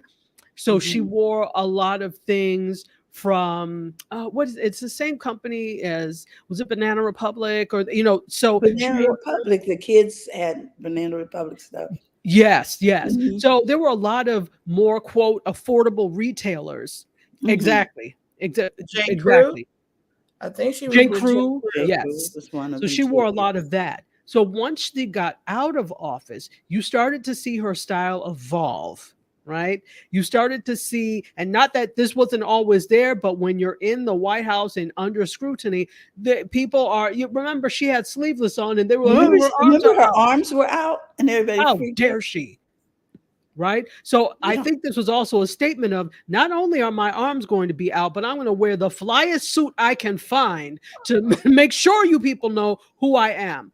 Her braids, right? The fact that she did not take out braids and flat, because she's natural. She didn't flat iron her hair. She was like, I am wearing braids, and it's going to be a long ponytail braid at that. I love it. I loved it. Perfect. Absolutely. Perfect outfit. Absolute. Perfect outfit. So that too had people talking. That too was a viral moment. It's put that if you did not know that designer before, now you know that designer. I'm sure everybody is going to try and get that. And because it's a designer, you're not going to be able to easily get it because it's not like mass produced per se. It's probably carried in a few places and you can order from the website. I'm sure your size is probably not there. They probably only have a 444X small right left. So that was another thing, the role of fashion in these things. If you look at what people had on and how it affected, but by and large, the viral moment fashion wise was Michelle Obama. Yes, I agree. So that was another thing. And the thing is, because at the RNC, generally, conservative for them also means conservative in dress. And so there's less attention paid to the styling of things. They just like, oh, I need to make sure it's conservative. So that also makes you less makes you frumpy. Yes, frumpy and less humanistic, because people, we are humans and we like things that look good. Yes. It makes us feel good. We like adornment. And that's what this was, right? The fact that we are humans, we're alive, so we like to be adorned well. And so that was another message out there. Even if it was an unintentional message, that was a stark difference between the RNC and the DNC as well.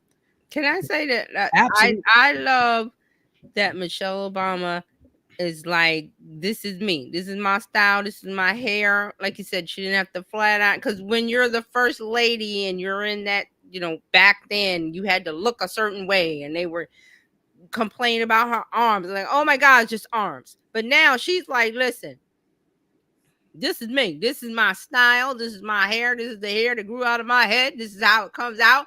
I'm going to be me. So it was a lot of, I'm going to be me. And I love that with her and the other things that are happening that were happening at the DNC. So exactly. I love it. Exactly. So and one more thing about Michelle Obama. I had to send you I saw this meme. It has profanity in it, but it was more of what she said in 2016 about when they go low, we go high. Yes. And then they had a comparison shot of what it was this year. And so I just thought about it. I was like, it was funny. Like the messaging was different. I don't know if you saw that meme, but I didn't see it yet. Send it if you can. I will. Let me find it. I'll send it to you. And if anybody wants to see it. But it was I was like, it was funny. And it was like, that's what happened. Like 2016, she said this. 2024, she said that. Because she's tired in 2024.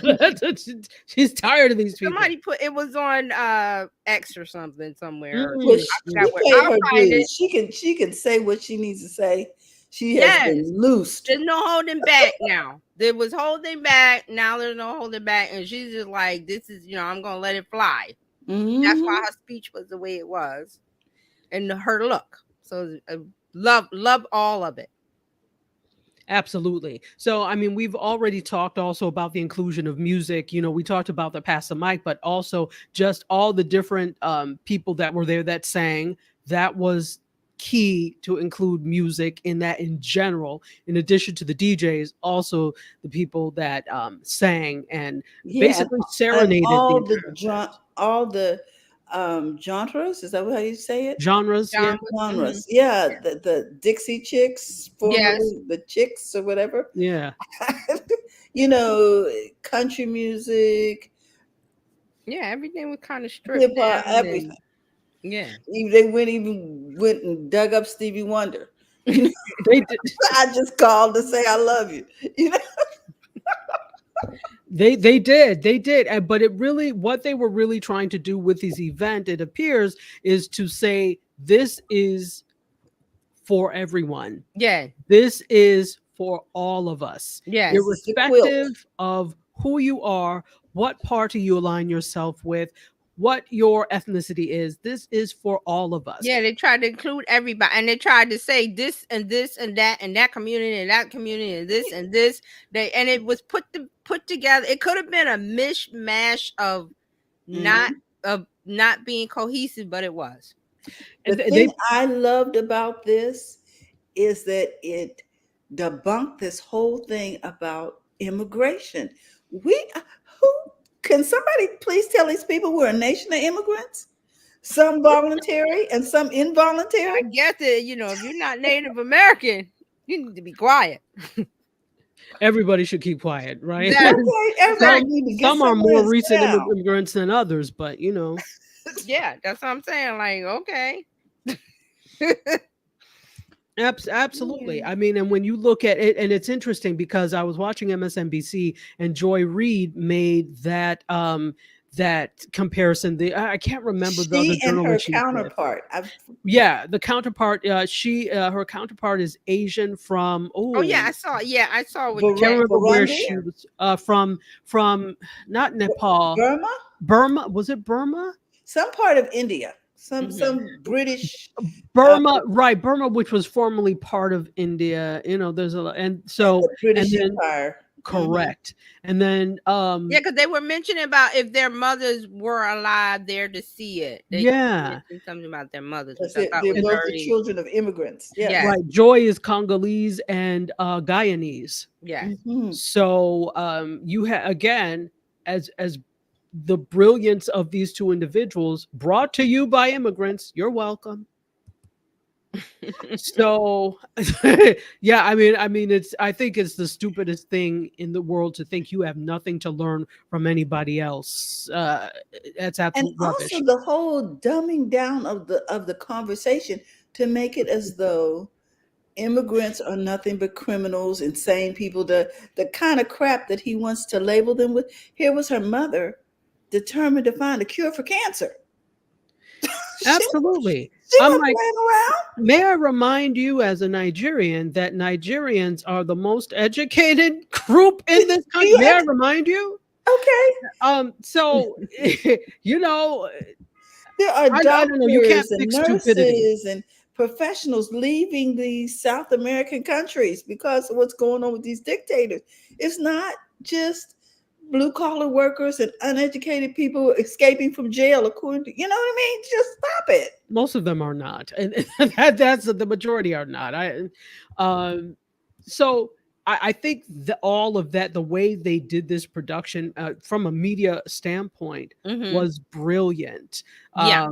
From their inclusion of quote non-traditional media, or this new wave of media and what the influencers are doing, all the way till the end of this. I think they did a really brilliant job. And there was one other point that I wanted to bring up with this, not necessarily in terms of the speeches. Well, they kept to on time pretty much, and where they couldn't, they made up for that time. So they kept to that production wise. So that was good. But there was one other thing I was trying to remember. Oh yes, the use of video. So their use of produced videos to hammer the points home was so effective. Also, and this is the way you do things well, they're sitting for a long time. The audience members, the delegates, audience members, etc. You have to do something to break up the monotony of what a conference session like this can be. So you need to have people speaking. You need to have performances as they did. You need to have a time where they can get up, and the roll call was a time for them to be crunk and get up and hype and all of that and give them some energy. You need to have video to break up all of these. So they had all the elements to keep people engaged the entire time. There was not an empty seat the entire time. So nobody was asleep. None of these things, and the energy is so high. I'm They're sure probably scared to go to the bathroom because they'd miss something. Nobody went. They're like, listen, nobody drinks anything. Your kids. That's too bad. You're just gonna have to hold it because we're not going to the bathroom.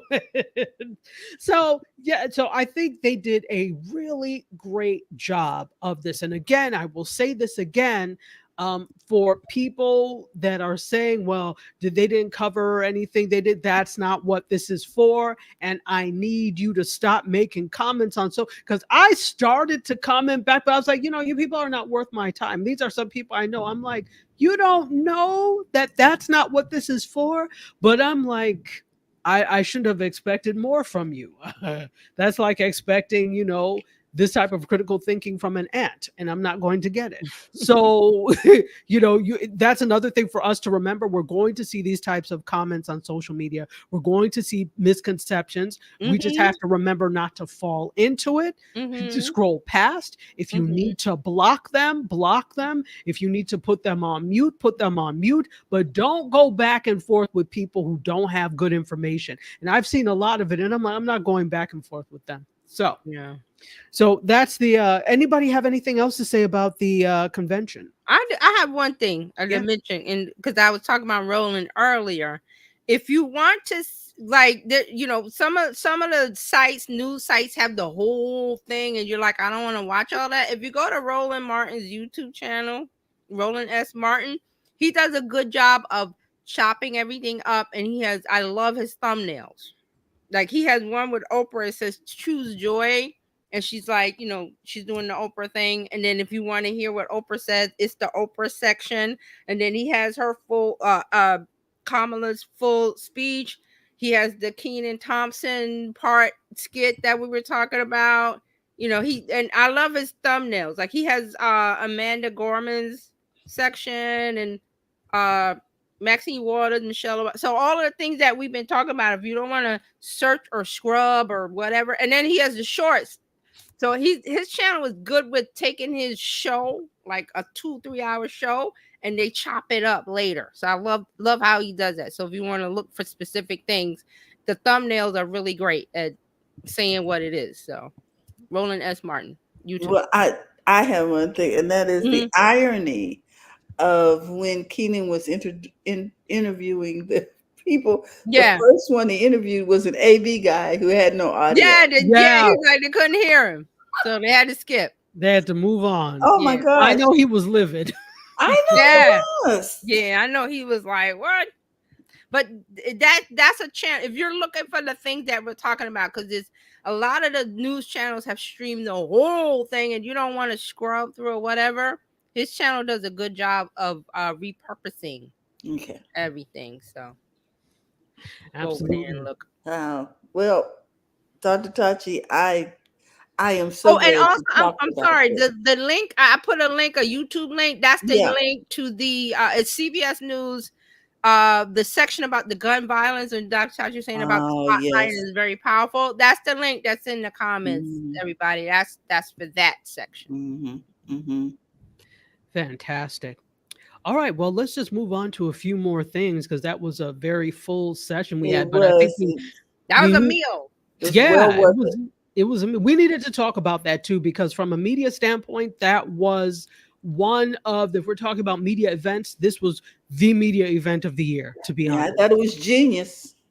Yep. It really was very well done, and don't be surprised if this is setting a precedent for future DNCs and RNCs. Even we'll start to see more from both of these events as we go on. So I don't want to see any more wrestlers ripping their shirts off, though. Can I? Yeah, that's fine. Absolutely not. All right, so you know what? Remember No. You talked about this on Tuesday, Terry. Okay. TJ. Remind me, because I always forget, like demure. Oh, yes. Thank you. Yeah. Yeah. Explain. So we touched on it a little bit, but now it is blown up more. Oh, since really? We touched on yes. So the whole thing of demure is a big thing now. If you look on TikTok and social media, the word demure, and so I was seeing this. I'm like, okay, so demure, what we know, it means like modest. It can mean shy, that type of thing. Very demure. So there is a TikToker who is, what is her name? Jules. I think that's it. I think I found the because I always try to find the origin of the meme or the trend that's happening. I think that's who it is. And if you go to TikTok and you type in the word demure original, words of demure original, it will pop up with the original video, right? And Yeah. so, well, supposedly, Jules LeBron, that's her name. So Jules LeBron is a TikTok creator, and she was talking about in her video basically about how some people are going to work, and the way that you go to work should be the way you were in the video. Yeah. So she was talking about what I was like, I don't know if you're demure, but okay. So she was talking about what you need to be. You need to be very demure, very mindful. So mindful and demure became the words of the week, and everybody was talking about it. But many of people were, she used it in the right way, but 10 million people are using it in the wrong way. I'm like, which? That's not what demure means. Yes, that's And how I it was doesn't trying to make figure out how to use it. I was like, wait a minute, if I don't know how to use it, I'm not using it. But people are using it incorrectly. in the wrong way. I'm Yes. like, really, there's not a lot. It's not a case of, taking a word that is that has a particular meaning and assigning a meaning, like in popular culture, like back in the day when people said bad and bad meant good, right? Yeah. Saying fly, saying all those types of things. No, this is the case with, she was really saying demure, very mindful, very demure, and she said it in the right way. But now people are, well, they've taken it and flown and, Yeah, and they run. running with it. They really are. But here's what's happening. Brands are running with this too. Oh, Lord. Okay. So Jules LeBron has already started to have, she's been on, was it the Tonight Show with Jimmy Fallon? She's been on a couple of late night talk shows with this. Brands are really latching on to not just this, but these TikTok trends. They are so, brands are so eager to participate in viral trends. So who is this? Director of social at Lyft, Lyft, the rideshare company. Yes. Jen Winston says this: we pride ourselves on that authentic appreciation for internet culture. It helps us minimize the silence brand responses and show up in a way that actually breaks through. Okay, so this is not that different. We could say whatever, but is that different from what the DNC was doing? Not really. Everybody wants to ride on brand, even though we're not. In a way, we are, right. So the whole thing. Remember black jobs? Okay, that became a viral trend of people at their black jobs, people talking about black job this, or is this a black job that? So you see all of that. So then Michelle Obama comes back and talks about black jobs. So you have these, even though it didn't start within pop culture, it became a pop culture thing when influencers, etc., gravitated onto it, and then it came back full circle there. So what Lyft is talking about is not that different from what is being done. Everybody wants to attach themselves to something that goes viral because that either means money or influence or attention somehow, in a positive way, sometimes in a negative way. So here's the thing, that there are so many. So Noah Mylan is a Gen Z consultant and former chief strategy officer at Imagine Media. And he says this: there's a real sense, especially among creators, but also users, that if you don't acknowledge the source, especially if the source is from communities that tend not to be fairly compensated for that type of thing, it can cause real backlash. So already there is a backlash with this, because I've been looking also at there's another person who claims that she, or I don't know if he goes by she or he, them, claims that they came up with the demure thing, that this person made a video talking about demure way before that. And then I looked in the comments and like, you all are, basically tripping because Fran Drescher, the nanny, said demure in episode X, Y, and Z, and they actually posted the episode. But then other people came back and said demure has been said since 14th. Okay, so it's gone to the point where I was like, can we just leave it at this point? But the point is, when these viral trends happen, Often the creators, the original creators, do not get the attention Right. and money that comes Right. along with this, because it's not just about the attention. Being viral is just like a flash in the pan. What you want to do is spin that viralness into how can I monetize it, right? And so that's why the arguments start to happen. Yes, agreed. And I just did a real quick search, and I found that the Rockettes. Yes, I saw that one. Oh, you saw it? They have a very demure, very mindful video. Yes, I because I follow the Rockettes, and so okay, I do. I don't know, for some reason I like the Rockettes. Well, I'm a dancer though, so that's part of the thing. So I follow a lot of dance things, and I said that's actually where I saw it okay. first. Do you want me to show it? Yeah, go ahead and show it. You know what I think we should do too? Show the original one. I don't know if you have the original one. I have to find that. Hold on. I think I may be able to find it. Yeah, Hold if you on. have it, because I was just doing it because YouTube came up for me first. So I'm going to, let me go to my TikTok, and then please be quiet. Okay, let's see. Yeah, it comes up with yeah, it comes up right away when you do. I'm like, okay. And then we're going to do Jules, very demure, very mindful trend. Do you have it? Because it popped right up for me. Oh, do you have the original one? Yeah, it just popped right up. Okay, go ahead. Okay, hold on. Oh yeah, I'm trying to stop it. Stop. Okay, there we go. Yeah, as soon as I put very demure, it popped right up like the first one. The first thing. Yeah. Okay, so let me make sure you can see. You can see that, right? We can see it. Yeah. Makeup for work. I have it muted. Sorry, because it was.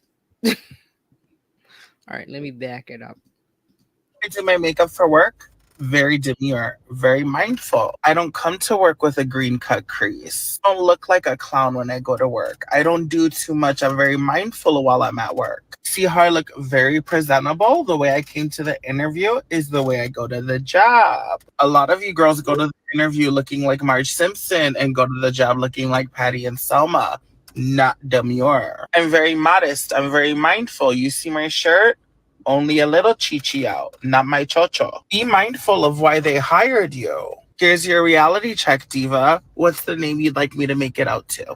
See how I do my makeup for work? Okay, so let me switch to this one. This is the Rockette. See how we walk into Radio City? Very demure.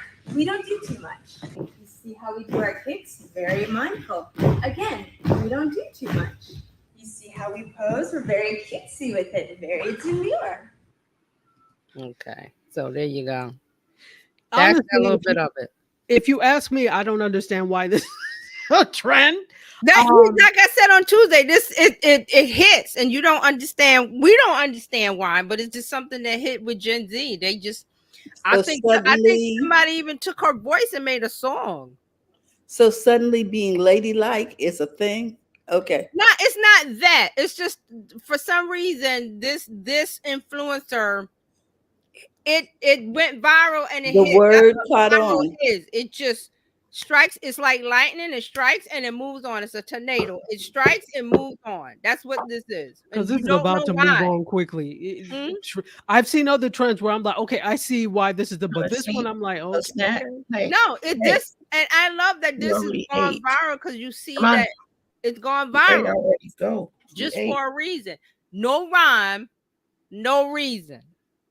It's viral. It is what it is. Doesn't make sense. It doesn't. It makes none sense. So, none. Terralina, remember that video I showed you a Snapchat with all the stuff? This is their language. We had a language, hip hop and stuff. We had a language. We had things that said, and my parents were like, what, and then when they were kids, they had a language and things were said, and their parents didn't understand. So this is what this is. You will get it, and sometimes you won't. But this is no rhyme, no reason, and went viral. And will pass. It's like the On Fleek. Does anybody say On Fleek? Nope. That's gone. Some folks do, but they still do. But they're telling this is how Gen Z goes. Like, we know that you're not a part of this is the cool kids. And that's why I love that Snapchat video that I showed you, that because you're like, why? But this is the mind. This is their mind. Well, I'm still trying to understand Brat, but we don't want to go down that. Oh, well, see, that's because of the artist. You have to follow that Yeah. Charlie. Exactly. I don't follow Charlie her. Is that her name? XCX? I don't know. Charlie XCX. But it's because of her music. Her followers know what that means, but it's just that mainstream media, because it's Kamala, they jumped on it. Now they're trying to understand Gen Z speak. You're not going to get all of it. So this is one example of you're not going to understand what this very German. And when I saw it on Instagram, because I follow a lot of people that are social media managers and social media agencies, and I was like, this is something. Because when they jump on a thing, because there was one about Rome or something. Do you remember that I talked to you about explaining Rome or something? Explaining the Roman Empire, something crazy. I missed that one. Yeah, it was something. It was I think it was from the male point of view. Like, they were trying to explain something to women. I didn't get it, but it's like that, and it quick as a flash is gone. Then the ones about the mom smashing food into the children's faces, which I didn't like that at all. But that was a thing, and it came and went. So the cheese. Something about they would surprise their babies and smash them in the face with like pie or something and record it and laugh, but that would die because that was cruel. People were saying that was real cruel to do that to your children, which I agree. But see, this is what the suburban moms, some of them are doing to go viral.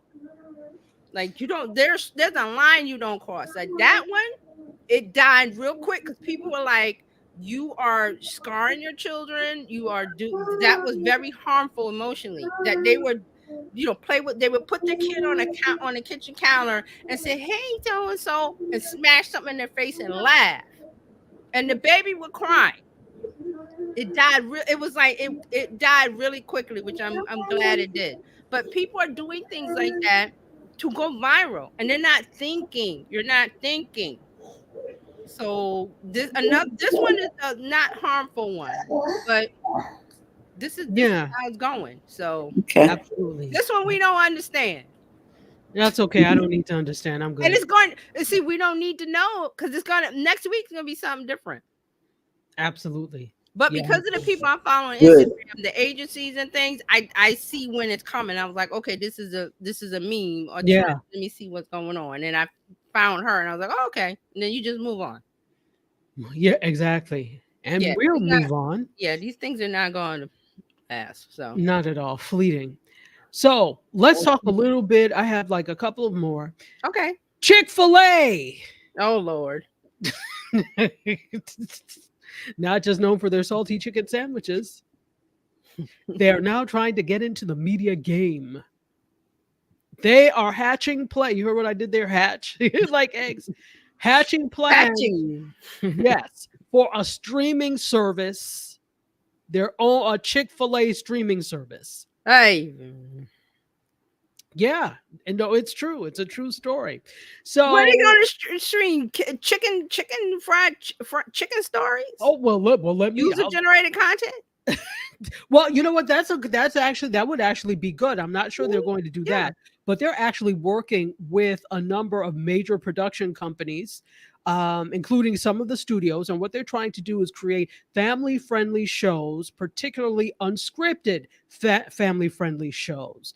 So they're also in talks to license and acquire content as well. So one of the shows they have is a game show. There's no name for it yet, but it's from Glassman Media. And Glassman Media is the same company that did NBC's The Wall. And then Michael Sugar's Sugar 33, which is behind Netflix shows like 13 Reasons Why. So this show, this is according to Deadline Hollywood, they have a 10 episode order for the family-friendly game show. So in terms of budgeting for this, they're going to spend a fair amount. So for the unscripted side, they're believed to be in the range of about $400 per half hour. Sorry, $400,000 per half hour. So they're spending a fair amount on this. So the idea is to launch this later this year. And there's also talk of scripted projects and animation as well. Please do. Go ahead. I'm trying to remember the young lady we were talking about. Was she the Chick-fil-A employee that she paid for her meal and did it went viral and they told her to stop? Come on with it. Yes. And then she went to Shake Shack and they picked up the ball that Chick-fil-A. Yes. But why are they spending $400K when you had your employee right there for free? Now, maybe if we look at it, because I was thinking the same thing, I said this could be the reason why they told her to stop, because they were planning on doing things themselves. Okay. And we can't very well have employees doing all of this if we're planning something. Now, that doesn't mean... I get that. But my $400K versus free. No, I know. Yeah, anything is good. That was stupidity. But I'm wondering if, like you said, they're looking to do some user-generated content. But it was already done. And it was free. And it was free, and it worked. But this is what happens when you have a chicken company trying to make movies. So here we go. Their agency is telling them, oh, do a scripted show, $400K an episode, and blah, blah, blah. And they're going, yeah. But you had something happen organically, Chick-fil-A, which is what you were supposed to go with, was the employee. You already had somebody. You already had the plan. It was working. She had millions of viewers on TikTok. You dropped that to go with the scripted $400K an episode that your agency sold you on, and it ain't gonna work. The whole thing that they could have done was made a whole user-generated network type of thing, and that would have drawn in younger eyes and younger view. We have to understand, we know Chick-fil-A, right? We already know, but this is an ages-old company. The original one, of course, they're from Georgia. The original one was Dwarf House, which still is there. So it's an old school Georgia company. They close on Sundays, because of religious reasons. So they think with old time religion type edicts. That's the way they think. So they're like, go ahead. Why don't they just partner with PureFlix? It's a company that makes Christian content, and you know what I mean? Well, because it's not going to be Christian content. They want, I don't think it's going to be Christian content at all. That doesn't have wide appeal. That limits. They want wide appeal. So they have family friendly, which is okay for Christians to watch. And PureFlix does that too. I mean, they got scriptures in the bottom of their cup. Okay, but yeah, you're right, Carolina. I understand what you're saying, but they already had it. The thing that you're chasing, they already had organically. You already had it, Chick-fil-A. You dropped the ball. But again, we've had this conversation before. This goes to people who only think that the only type of media that matters if it's on a streamer or a big network. So the PEDs, that's why I said they think with these old time thoughts, because the people that are in charge are old time thinking people. And they're like, oh, we'll get this on the TV. So listen, what is TikTok? Videos, right? Yeah. Aren't they bigger? No, I don't want to say it that way. You already had your streamer. You already had your millions of followers. Reach is probably larger. Is that what you mean? Who's larger? Their reach. TikTok's reach is probably. With Gen Z, yes. They're not watching Netflix like they're watching TikTok. But you have to see Gen Z as more than your employees for that to matter. Yes, they don't. I agree 100%. They only see them as employees that work there. I'm saying you were already here where you wanted to be, Chick-fil-A. You didn't understand it. We don't understand those kids. Why is she doing this? Get rid of it. Because we're going over here with what the agency says. That you need to be on a streamer. You need to spend $400K an episode. When you had something that was working organically on the biggest streamer for Gen Z, which is TikTok. I mean, I get it, but I'm like, you guys are stupid. So now you're 400K in a hole. Good luck to you. The Per thing half they're trying hour. to reach, yes, the thing they're trying to reach at, they already had. Didn't realize that they had the golden goose. They killed the golden goose. Now they're trying, oh, well, we're going to do it this way because this is the way we think. Like Dr. Saji says about media and the way that they're doing things. Well, we'll get them. That's not how it works. You had lightning in a bottle. You had the golden goose. It was free. It was one of your own employees. You took it upon yourself to do, and you got rid of it. And now here you come. This is the part where I'm incredulous. You're coming around now talking about, oh, we're going to go on this and do a TV show.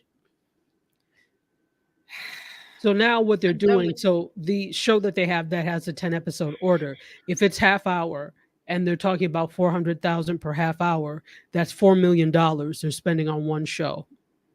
Now, admittedly, that is lower budget than traditionally, but I'm like, you don't have to spend that at all. And honestly, this is what you could do. You could really, because now they're working with traditional production companies and some studios who think traditionally. So they're going to pitch you the same old traditional type mindset, and you're not going to get the viewership of the people that you could make money from. Gen Z, because let me tell you that this is a stream. They're going to be on streamers, right? I don't know. So later this year, they're looking to launch, but it's going to be, a streamer, which will probably be available through, like Roku and that type of thing. Okay. Okay, so let's talk a little bit about this, because this is why I bring up Gen Z and the numbers and what they watch. We talked about this over and over. What channel does Gen Z watch the most? YouTube. It ain't Netflix or whatever this thing they're putting it on. Chicken TV. YouTube. A bird in the hand is worth two in the bush, people. Chick-fil-A. I mean, I'm flabbergasted. Like, you're chasing this traditional thing, like Dr. Sachi said, media is chasing it because they're used to it. This is the way we always do it. Oh, you should be on Netflix. You should be on NBC. You should make your budget for this shoot should be $400K an episode. Why? Because that's the way it's been done in the past. Gen Z over here don't own the TV, don't this, that. All they got is this, and they watch YouTube, Netflix, and Instagram, and then Snapchat. That's it. That's it. So why are you chasing this thing, spending money? Yeah, okay, you have budget, and yeah. 400K could be in your pocket, or times 10 could be in your pocket. Chick-fil-A to give to influencers and creators, and this lady, and more young people like that. That's not how it works anymore. No. And it's going to fail. Now we don't wish for failure for No, I'm not wishing. I know. Chick-fil-A, but this ain't working. It's not going to bring what they think what they wanted to bring. It's not. I'll say it that. It's not going to bring what they desire it to bring, because they already had it. You had it, and you got rid of it. Chick-fil-A. So that's all I'm going to say. Yeah, absolutely. And, of course, people that you're working with are going to tell you anything because they want you to buy their services. So, oh, yeah, this will work. Call it TV. Okay. Yes, they have an ad. They have a Madison Avenue ad agency that needs to earn the fee that they're charging Chick-fil-A. So these are the dumb things that they come up with, because we got to earn our fee. This is how agencies work. They're not doing things in the interest of the client. They're doing things in the interest of keeping the relationship with the client and keeping them happy and just doing whatever, because they're charging these exorbitant fees as an agency. So they have to show that they're earning that fee, whether it makes sense or not. So what's going to happen, and this will be my word on this, what's going to happen is, so look at where Chick-fil-A is spending their money in terms of advertising. They do television ad campaigns, right? Mm-hmm. I don't know if they do coupons and things. I I don't think think so. I don't think Oh, so. maybe. They, I'm they trying to may, think. They may do. like in the circulars. I Yes, don't know. yes, Yeah. and it's I've seen that. I just remember I've seen it in like when I used to buy newspapers. Yeah, and The the things in circulars. the new. Yeah, it used to be in there. They're probably still doing that. I So don't that's know. advertising, Yes, right? that's advertising. That's advertising for them. Mhm. So they're doing a lot of traditional types of advertising because they have traditional people at the helm. They spend a lot of money on television ads. Those are expensive and they're not doing it at night when nobody is watching. So versus somebody like a Shake Shack. Have you ever seen a Shake Shack commercial on television? No, No. They don't have to either. they don't need it. They don't need it, right? Because it's just like this mystique. And for the longest time, Starbucks rarely advertises as well. Mhm.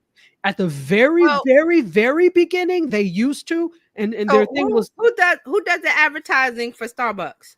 The person that walks down the street with a cup. correct, correct. They don't have because it's a cultural icon now. Yes. It's a Yes. recognizable brand. Yes. And when people are buying it and walking the street and drinking and doing whatever, it's And it's not recognizable. even that delicious. The people that go through the drive-through and pick it up and go to work in the office when they used Right. to, whatever, that was the advertising. It's convenient and chic. That's the thing. Because it's not really that delicious. If you ask me, like the food, I'm like, okay. Because they don't make it in-house. So that's one thing. So again, like Starbucks, they don't have to advertise very much. So Shake Shack is like it's expensive as anything. If you've ever been, I'm like, Oh yeah. okay, I mean, if you want a burger, that they have a good burger, they have good fries, they have good correct. everything. But you'll be you're spending $20 spending for more. a meal. Yes, you'll spend more than you spend at McDonald's and Wendy's, but the quality of the burger, if you Is care about better. that thing, is Right. there. Not to say that McDonald's and Wendy's, there's a certain level, that they are Oh, at. clearly the And quality is not the same, yeah, as yeah. a Shake Shack or I'm whatever. trying to be nice to So- McDonald's and Wendy's, but No, I mean, no, but you have to, Right. who you're after. You Yes. cannot make Wagyu beef burgers if you are trying to have people only Yeah, spend the- $5 per, it's not going to work. Shake Shack and the Five Guys and the In and out. yes, that level of fast food.